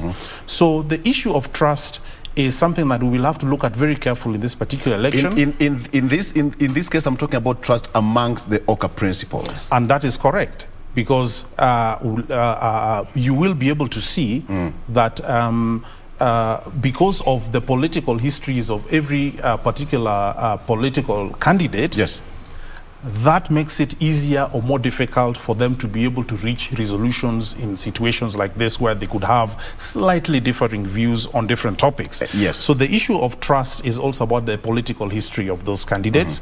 In my view, they should be able to resolve these particular issues at... Time is running out, Wakili. Yes, but the electoral cycle says that it's only around April, for example, that many of these things should coalesce. So there's time. Now, secondly is, if we're talking about the issue of, we talked about trust, and I think we talk about decisiveness. Yes. Now, we are in a situation whereby the economy is stuttering. We are in a situation whereby our exports to the rest of the world are going down. We are in a situation whereby countries like Tanzania are getting more tourists than Kenya actually does on a year-by-year basis. We are in a situation whereby, for example, SMEs are suffering. The cost of energy is getting higher and higher. Manufacturers are having those kind of issues. If you're talking about decisiveness, decisiveness to me is somebody who is willing and has shown that they are taking a position on these issues early enough in the political cycle. And decisiveness is not just the caricaturized game of playing politics. Now, so if you're looking at who is decisive, who has spoken out very clearly that this is going to be an election about the economy? Okay. In this context, the decisiveness I'm talking about is to satisfy the expectation of the supporters and the followers, politically speaking, because we've not seen him come out the way Tabitha is saying that, Musalia is actually openly saying that he's going to vie for the presidency. But then, is he working with the deputy president? Is he going all alone? Is he going to run on ANC ticket? Is he going to support Honorable Kalonzo Musyoka? Is he going to support deputy president or Raila Odinga? What are the options in terms of decisiveness you're talking about? In terms of decisiveness, he is a presidential candidate. The National Delegates Conference on the 23rd is going to make major pronouncements on that particular issue. Yes. And I think Kenyans should be a bit patient, and those questions will be resolved on the 23rd. But at the same time, there is no such thing as a set of people that one can work with and another set of people that one cannot work with. I think one will have to evaluate as a leader from a political perspective who helps me get more numbers, and from an ideology perspective, whose manifesto is rhyming as close as possible to mine, whereby combining those basically creates a better advantage for Kenyans. So number one is that he is a presidential candidate. Right. Number two is that the NDC is going to make pronouncements on that candidature. And the number three is that given the status of Kenyan politics as it is now, we should expect that all presidential candidates will be speaking to other presidential candidates, and no particular presidential candidate is out of bounds, because the Constitution, for example, provides for freedom of association and all those kind of freedoms. Tabitha, you're so quiet. I'm just following the conversation. Wakili is trying to... I honestly understand where Wakili is coming from and all that. But of course, as you said, we need to be patient, but at the same time, it's also our right to have the freedom of expression and say what we ought to, as Kenyans, see happening, especially with Mudavadi is not just a leader like any other. Mudavadi is a very credible leader, if you ask me. And therefore, that is why, even when this talks about him, even maybe say the probability of him deputizing anybody, any presidential candidate, it makes us sad, because we ought to say him, as one of the people who will be in the ballot come 2022. Believe me, the people believe in him, and therefore he should not let those people down. And that is one. You're one of them. But we can say from his words that Mudavadi is a presidential candidate. I think we can borrow a leaf from what he said. But I want Mudavadi to borrow a leaf from Raila Odinga. As you've seen, Raila is a man that I think is playing matured politics. You cannot tell me that ever since these debates around Oka started, either Mudavadi never knew he wanted to be a president. Then, you know, we will say that this is somebody who does not know what he wants. And as a leader, you honestly need to come out as somebody who honestly know what he wants. So he knew he wants to be a presidential candidate. What he did not want to come out, like you're saying, the loyalty trust and the trust test, he did not want to come out and talk about it so loudly because the onset of 2021, they formed that alliance, the Oka alliance. But then nothing is lost still, even when he's having his delegates conference. I honestly, at this point, I would want to say that as we prepare for also the earthquake, we cannot underscore that as we have this discussion, One of the things maybe we'll want him to see from the earthquake is Mudavadi maybe now telling us that now I'm moving from from the boardroom meetings and the delegate meetings, and now what else are you bringing us as Kenyans? I think that is where now the economic talks will start, if you ask me, Wakili, because right now Mudavadi is not giving us anything. We don't even know his manifestos at all. So we cannot sit down here and say that maybe that is what he's thinking for us as Kenyans. But then nevertheless, I think what matters for us as a Kenya or as a country right now is the essence of us choosing a leader who will spearhead us forward. You know, Honorable Uhuru Kenyatta has tried in his tenure, the 10 years, you know, to deliver the deliverables. You see, we've seen good infrastructure. We have seen that he's tried to unite Kenyans. We were so divided along lines that were very bad, you know. And at right now, we can look eye to eye as Kenyans and not see our tribes or where we come from, but we see ourselves as Kenyans who have one goal, which maybe is basically to build a united Kenya, to have integration, you know, and also push the agenda, the big four agenda of the government. So maybe those are some of the things that I say are key pillars, you know, as we even talk about our presidential candidates and who can succeed. Allow me to take a short break, and when we come back, he's the right person to help us talk about the issue of manifesto you've talked about, because so far we've not had his manifesto. Just a sneak peek of what you should expect on 23rd. I will still, you know, dig deeper and know what is this earthquake is all about and whether I should be prepared and move to a safer ground. Okay, we are coming back with Wakili here and Tabitha Ogutu after a very short break. Stay with us.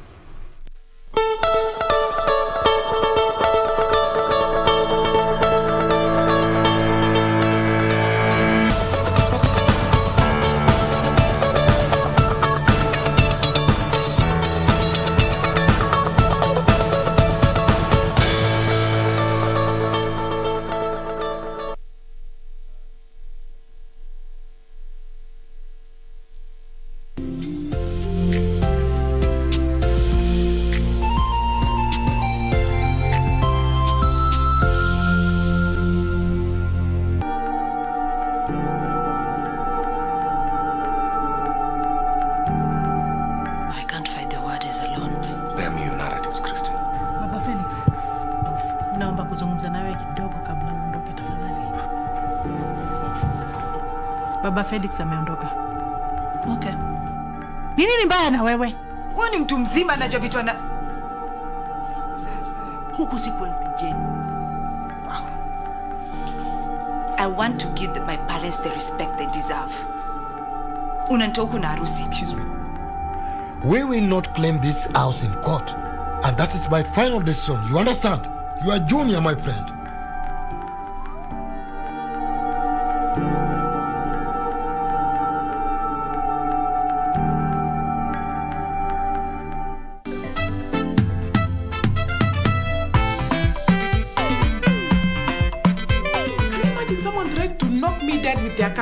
Yes, Kanyantui, Jibu, Jiboria. I can't tell you guys everything.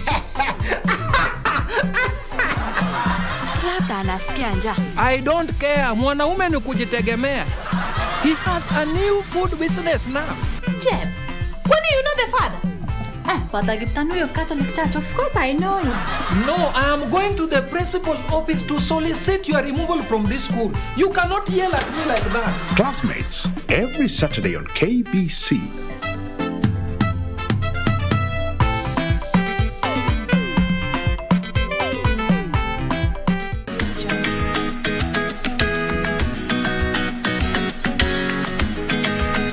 Kuna yule mama mjamzito Achana naye, hiyo nitadili naye huyo Bwana Deputy Governor, hao mazungumzo yana umuhimu gani zaidi yetu sisi MCAs wako? Kweli sikufanya vile kwa kupenda kwangu, bali kulikuwa na msukumo. Msukumo wa nani? Nyinyi mnanitegemea, mimi nawategemea, na nyinyi pia mnamtegemea huyu. Shida iko wapi? Lakini ongea naye. Hakuna cha kuongea naye, lazima muheshimu sheria na kanuni za kila mahali.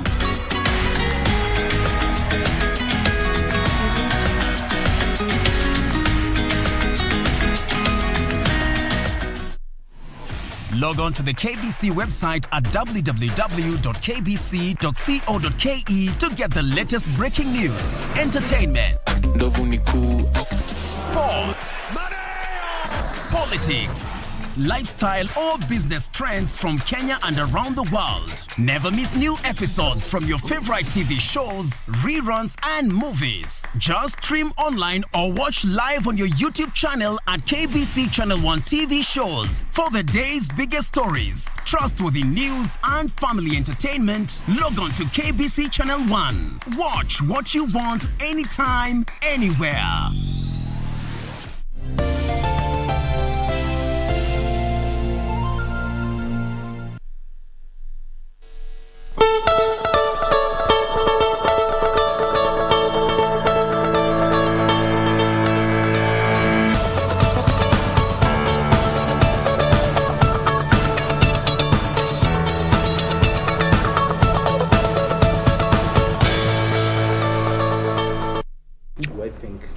All right, and and welcome back. Just having off a discussion here.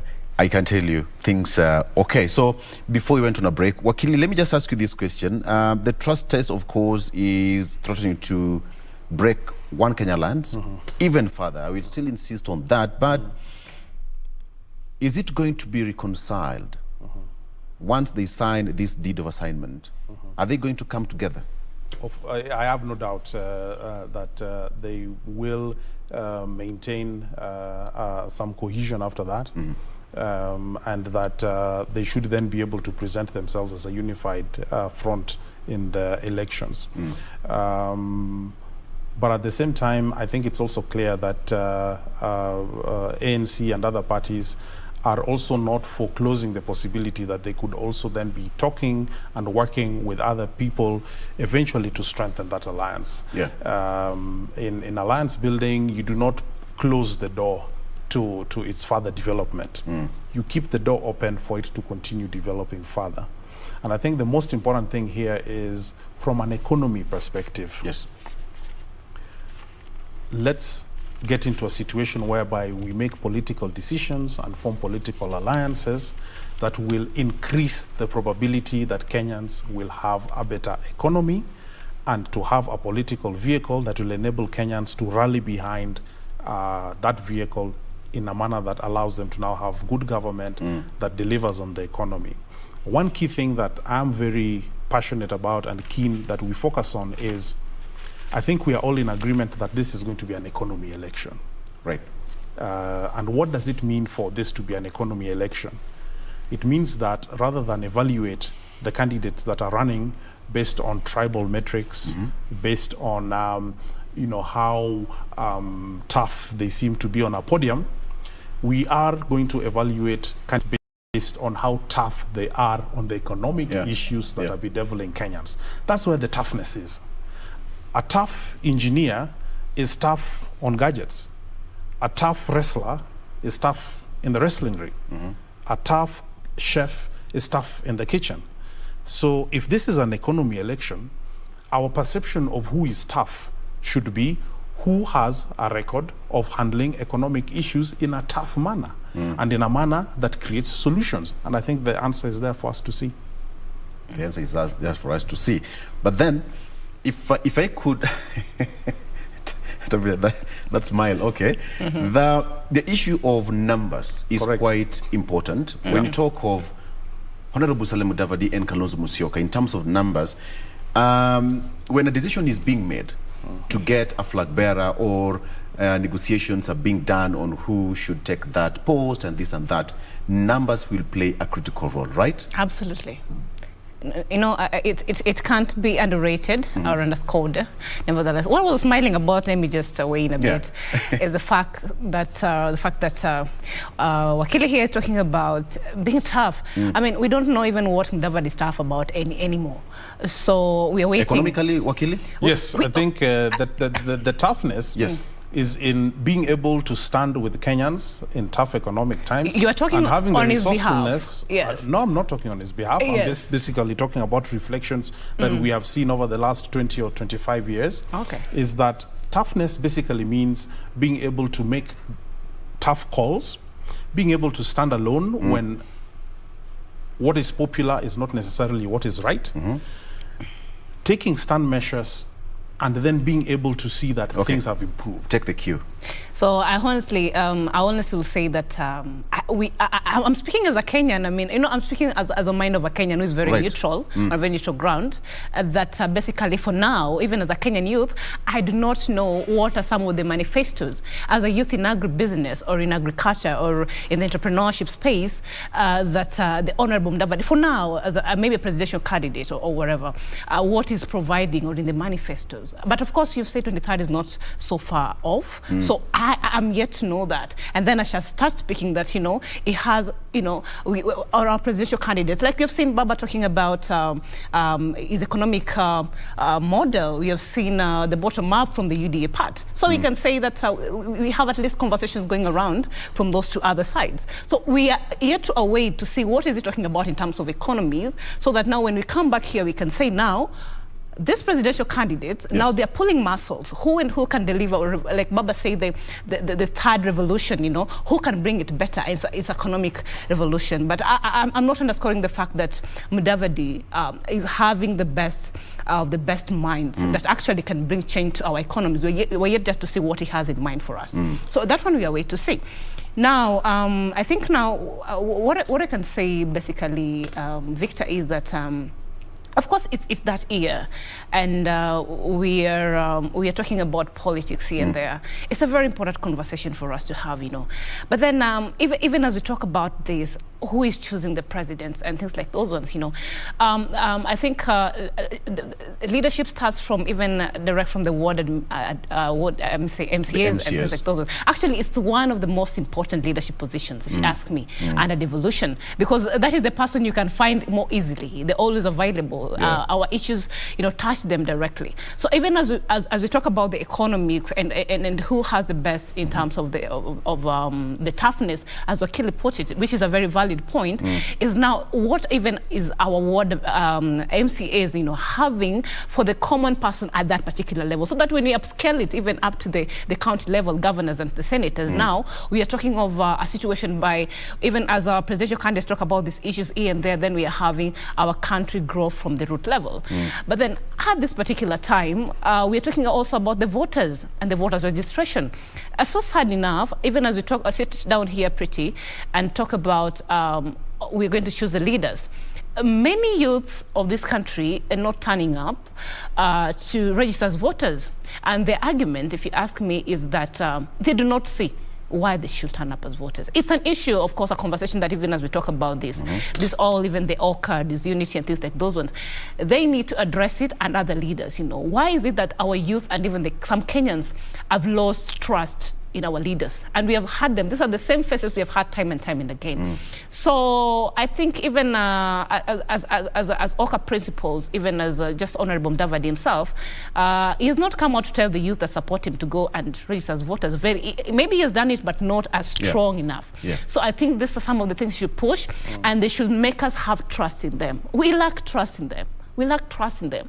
Some of the youths, I'm telling you, the other day, I was seeing a poll. I was trying to tell the youth that actually, sorry, you don't need to love the politics of the day. But what you need to actually do is understand the cycle around it and how it influences literally anything that you do, whether you like it or not.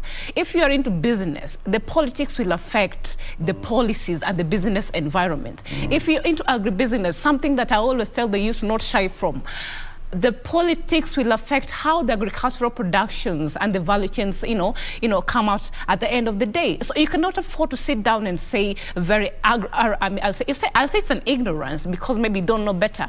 But then what I'm telling you for a fact is you can't sit down and say that I'll not show up to go register as a voter or vote at all because I believe that it will never show up for me. And we are the same people will come up at the end of the day and start talking about how poor leadership has cropped up, how we've elected what sort of leaders, but you never took part in electing the leader you thought was right.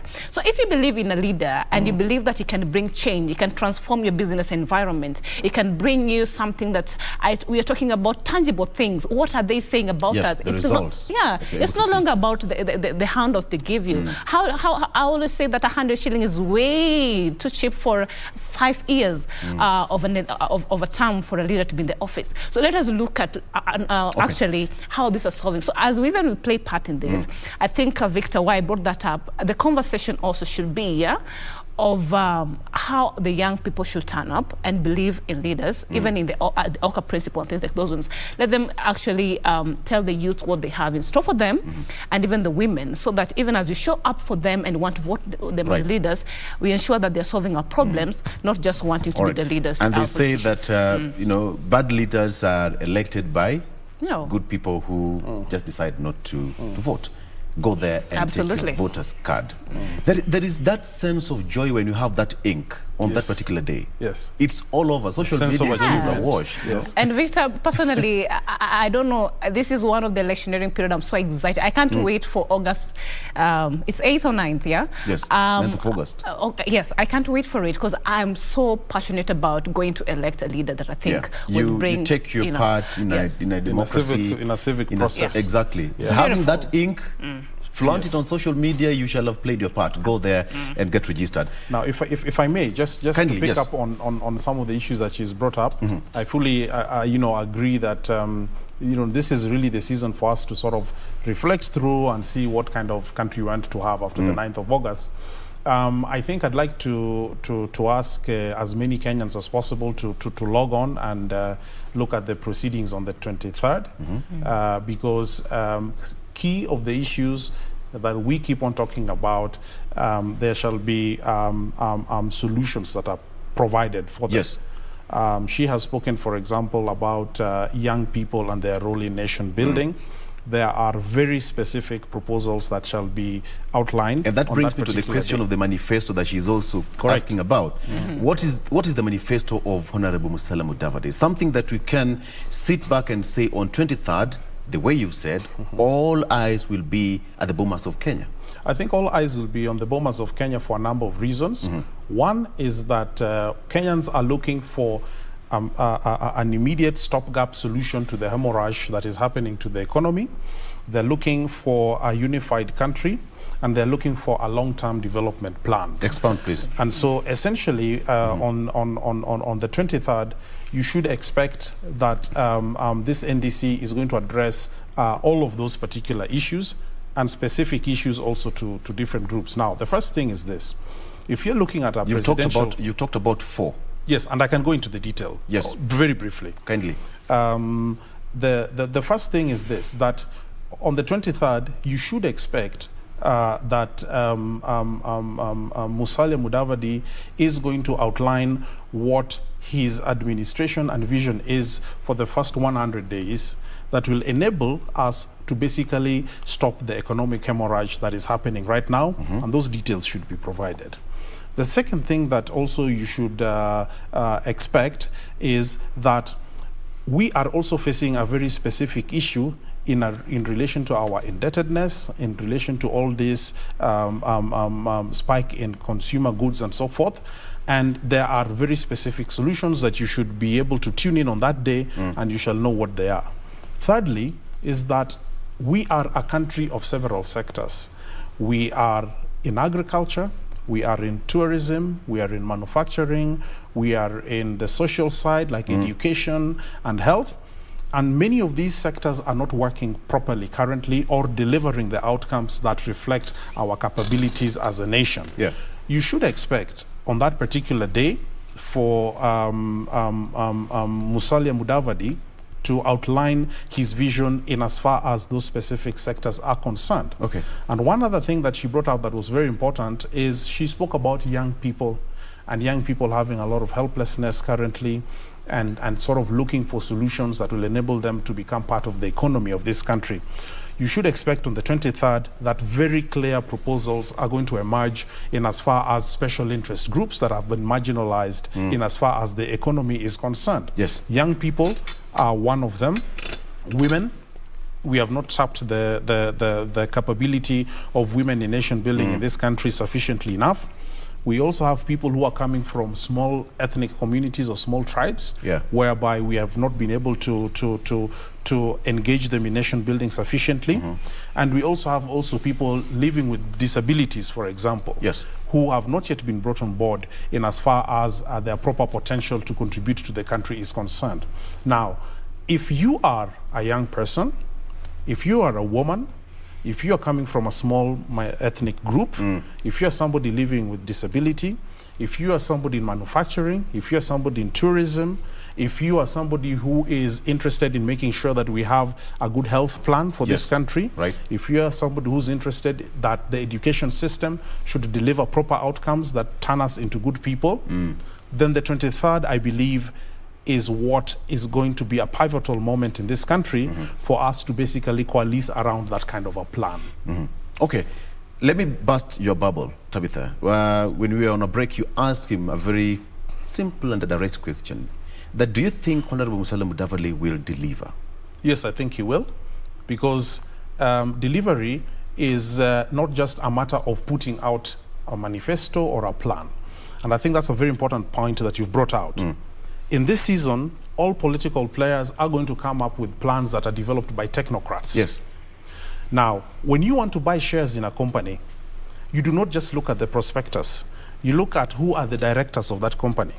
And you can either believe what they're saying in the prospectus, or you may not believe it, or certain issues could come up. And that is where the issue of political integrity over time, believability as a candidate comes in as a key issue. So, if you want to find out whether somebody can be trusted to deliver, it's not about what they put out in the manifesto alone, but it is about their history as a political player over the last several years, and then that becomes fairly clear. Tabitha, in 1 minute, are you satisfied with that?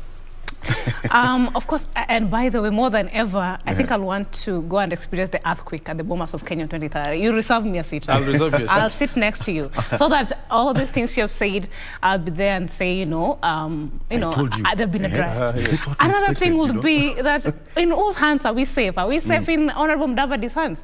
I mean, he said that the only hands that we're safe in is in his hands. So we're yet to experience that. But above all, I'll say that I have no doubt Honorable Mudavadi is a credible leader, and just to say the least, I think I'll be there on 23rd. Karibu. I'll be there on 23rd. So that as we have this conversation, we have it in a way that we are not by partisans. And what I want to encourage the young people, because we formed actually, do you know, I was saying the other day in a vernacular, a local vernacular station, I was telling the youth that today if you decide that we want a youthful president and all of us decide to vote for them and then we just leave the other population, we shall have that. So that means we really have the power to give or vote for the leaders who can bring transformation. And it's very important that as this goes on, let us listen to the purposeful discussions and what these leaders are bringing on the table, and all of them after you have decided, not on a tribal look at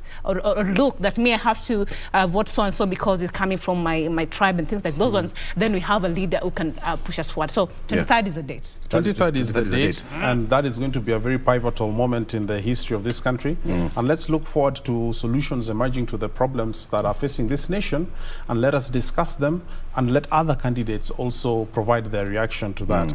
One very flattering thing is usually that when you see mantra, for example, that have come up like uchumi bora pesa mfukoni. After, for example, Amani comes up with that, within a few weeks you hear all the other political candidates, for example, echoing that. So that is flattering, obviously, but we sometimes hope that they could also just give a little credit to the source of some of these ideas, even as they enunciate them. Okay, I want us to bring some kind of a structure here. In that formation of One Kenya Alliance, and without any biasness, who do you think should be the flag bearer, the deputy, in which particular order? Well, because I know you're going to start with Musalia Mudavadi. Well, I think to me that question also represents sort of the wrong focus that people are having in as far as what is the purpose of different political parties coming together.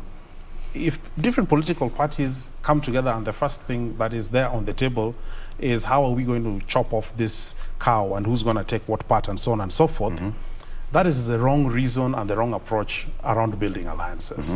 I think building alliances has to start off from what do we have in common? Where is the direction of this country headed to? Do we have the political gravitas and sort of the intellectual and political view to bring things together?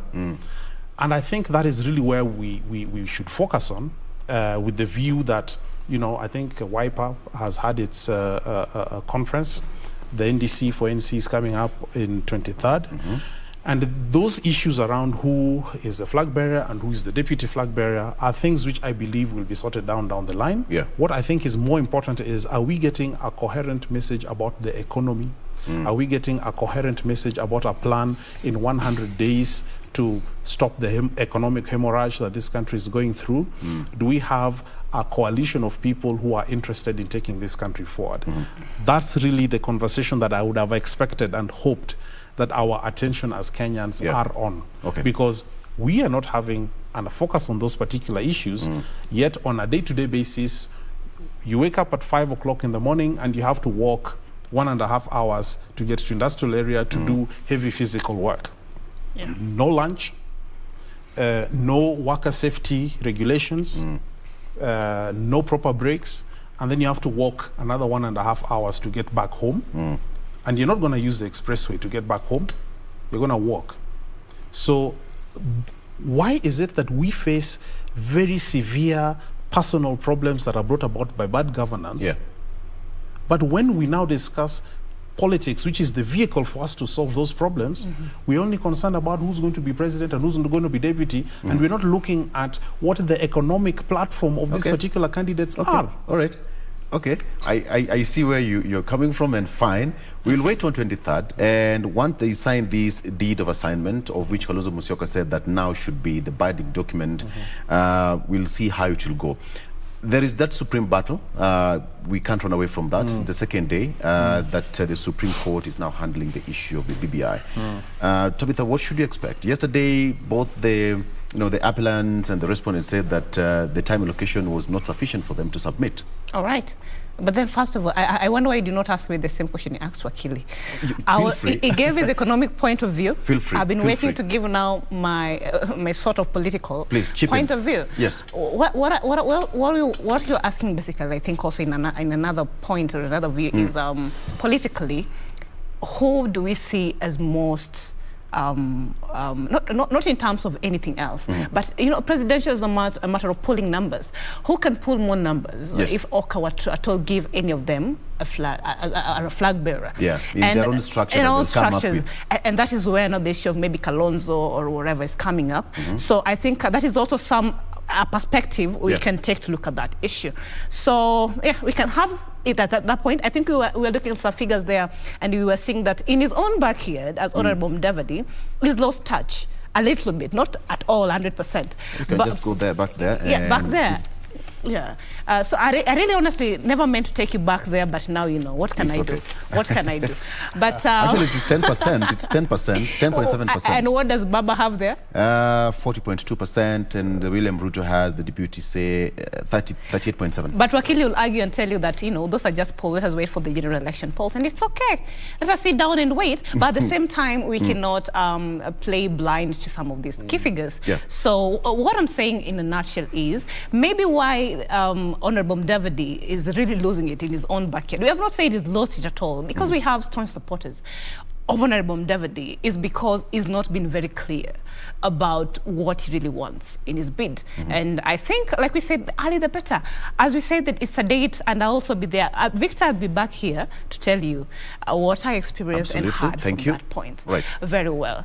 Now, you asked me something related to the BBI. Exactly right. I always say, and I'll still say that the BBI, like any other document, it was a document that I think I took part in conversation about, especially matters youth and women. And how it was making sure that this plays part in it. So we'll not say that it's a completely 100% a better document, because nothing is ever 100% perfect, yeah. But it had some very wonderful things that, if at all we were to look at a perspective of not political view or political affiliations, then it will take us somewhere as a country, because we are saying that we have to have a homegrown constitution that addresses our issues head on, and that is what BBI was trying to bring part. So as much as the legislatures are complaining about time and things like that, and the correspondence and all that is playing part, we only hope that everyone and all the players in this are given enough time to be able to debate and bring forth their arguments. At the end of the day, we have an evidence-based decision, even as we either put it or shelve it. Baba says that the reggae just took a break. It will be back, the reg of the BBI. So what we're saying that even as it either takes a break or comes back or it passes to some other day, but let it be at a point of, as a country, we have decided that the BBI is not the best thing for us, or as a country we have decided that the BBI will solve our issues because it had key agendas that were really are going to address our problems, and not let it not be like, because I don't support whoever and whoever who, you know, took part in coming up with the BBI, so, you know, this thing is not my thing. Let us be open to discussion away from politics. That is very healthy for us as a country. Right, Wakili, without discussing the merits of the case, because it's still live in court today and tomorrow, the president said that it was just a dream deferred. Your take on that? And now that, you know, it's on the Supreme Court, nobody saw it coming. People thought that, you know, the High Court or the Appellate Court, it was a done and dusted case, and that was it. And here we are again. Yeah, I mean, that's quite interesting. The phrase, a dream deferred, it reminded me that that phrase was used quite a lot when Thabo Mbeki was president in South Africa, and they were having a lot of discussions about the future of the African National Congress. Yes. But back to Kenya, it could or may not be a dream deferred, and that is really what the Supreme Court decision is going to be all about. Depending on the decision that they reach, you know, it could continue or it may stop. But I think there are far more important issues that are arising from this current BBI Supreme Court process. One of the things that I love about it is that it is giving us an opportunity as Kenyans to expand our laws. Yes. Let's not forget that laws are made in Parliament. Laws are made by the administrative arm of government, which is the executive, through administrative decisions.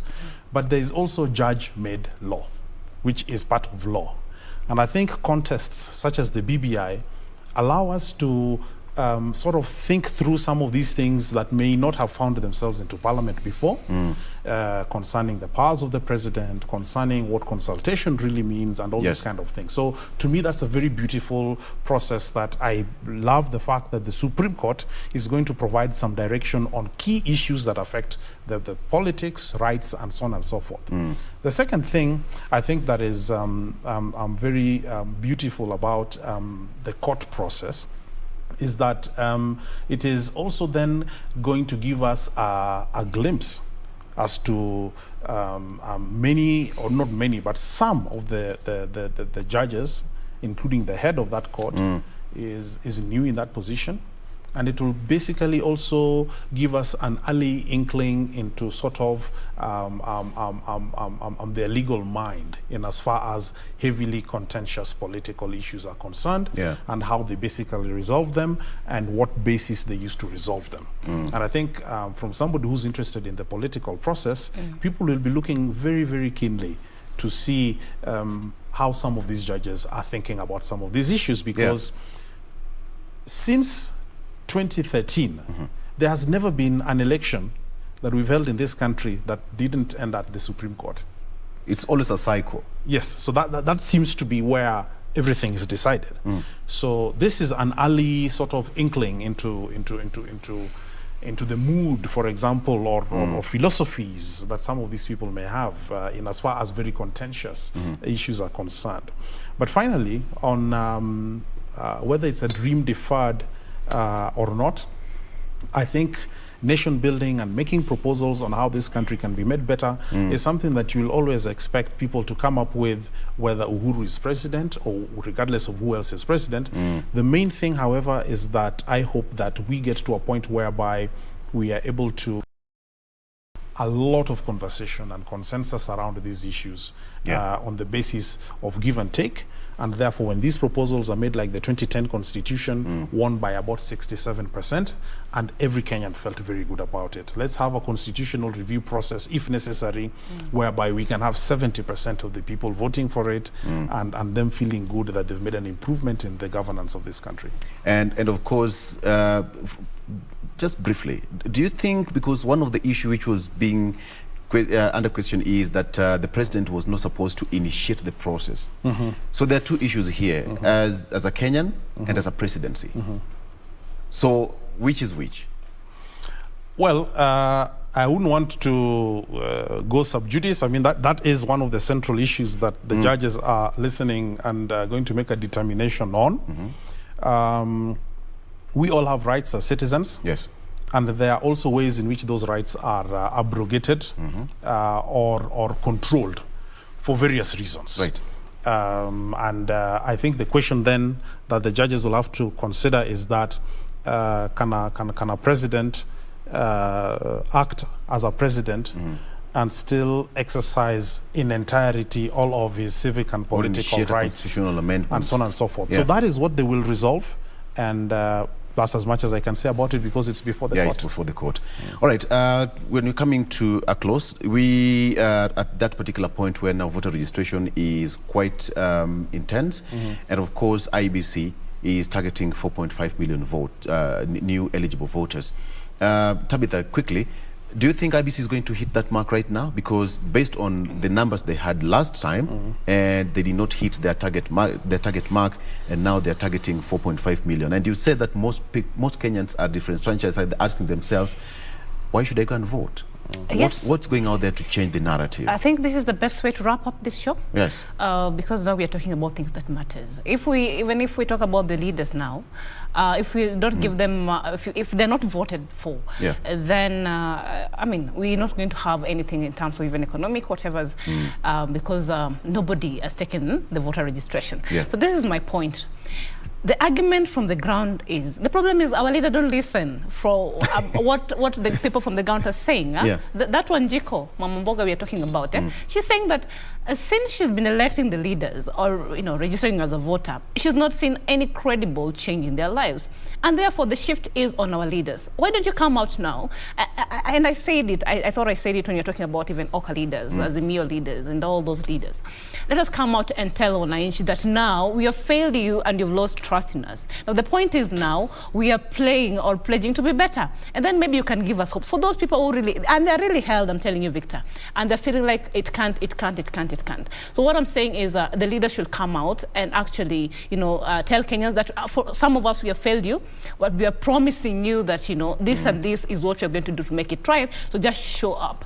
But above all, as a Kenyan, as I said, and I've said, and I keep repeating, as a youth, do not play the point of ignorance that I cannot go and take votes and what that because I feel like our leaders are not going to show up. Then do not complain at the end of the day. But then if you want to be heard and have the change that we so want as young people, as women and all that, I'll want to challenge that this is the point. We need to come out very strongly, and also we need to know that the crop of leaders that come up at the end of the day in all the general election is a reflection of what kind of people we are. So let us just do our democratic right, and hopefully let's hope that we get to get the best out of the best at the end of the day. 20 seconds, please, your closing remarks.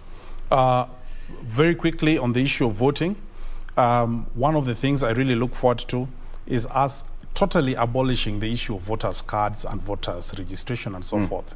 every Kenyan above the age of 18 should have an ID card, and we should just have a system whereby you can use your ID card to vote. You can use your ID card to marry, you can use your ID card to buy a car, you can use your ID card to buy land. Why should you not use it to vote? So, plain and simple, let's just have voting Make it using simpler. IDs. Yes. And number two, as for people also feeling that they do not feel that the process caters for them, let us maybe even consider things like separating MCA and governor elections, separate from the presidential elections, separate from all that, so that we can have a more active political cycle sometimes that allows the voter to connect directly their vote to a local issue, a regional issue, or a national issue, and then that also makes politicians a bit more careful. On the 23rd, there's going to be a plan for how to restore the country. There's going to be a plan on how to ensure that everybody that wants to be part of nation building can be involved. And I'd like to urge everybody to listen in if you cannot attend, and listen to the outlining of an economic and a social and democratic agenda that should be able to take this country forward. Alfred Kubundo, advocate, ANC economic strategist, thank you so much for joining us on the show today, and welcome again and again and again. We will be here again after 23rd so that we can dissect those issues in details. I'll be happy to share. Thank you so much. And Tabitha Ogutu as well, who is a governance expert and a political analyst. Thank you so much for joining us. Thank you for having us. And you, as a viewer, we appreciate, we always wake up with us every day from 6 a.m. Absolutely. We don't take it for granted. We call it a wrap. But in the next few, we'll be going straight to the Supreme Court, where we have got that supreme battle between the learned friends. All right? That's where we say thank you so much for watching us. My name is Victor Lowe. Let's meet again tomorrow. Bye-bye for now.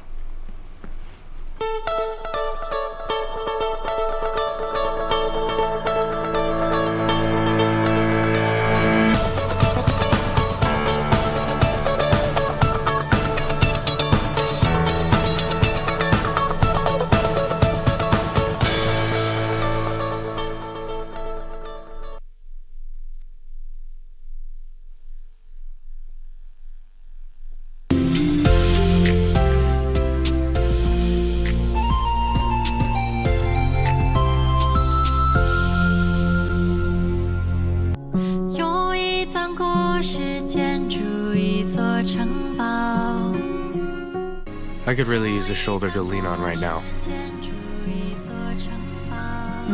Where's your dad? Where could he be? Why haven't I seen him?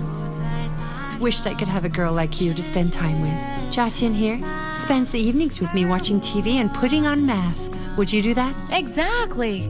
Haven't you done enough to me? You want to see how bad it is for yourself? Joy! How can you talk like that to her? 用一段故事建筑一座城堡，回忆放进去好久。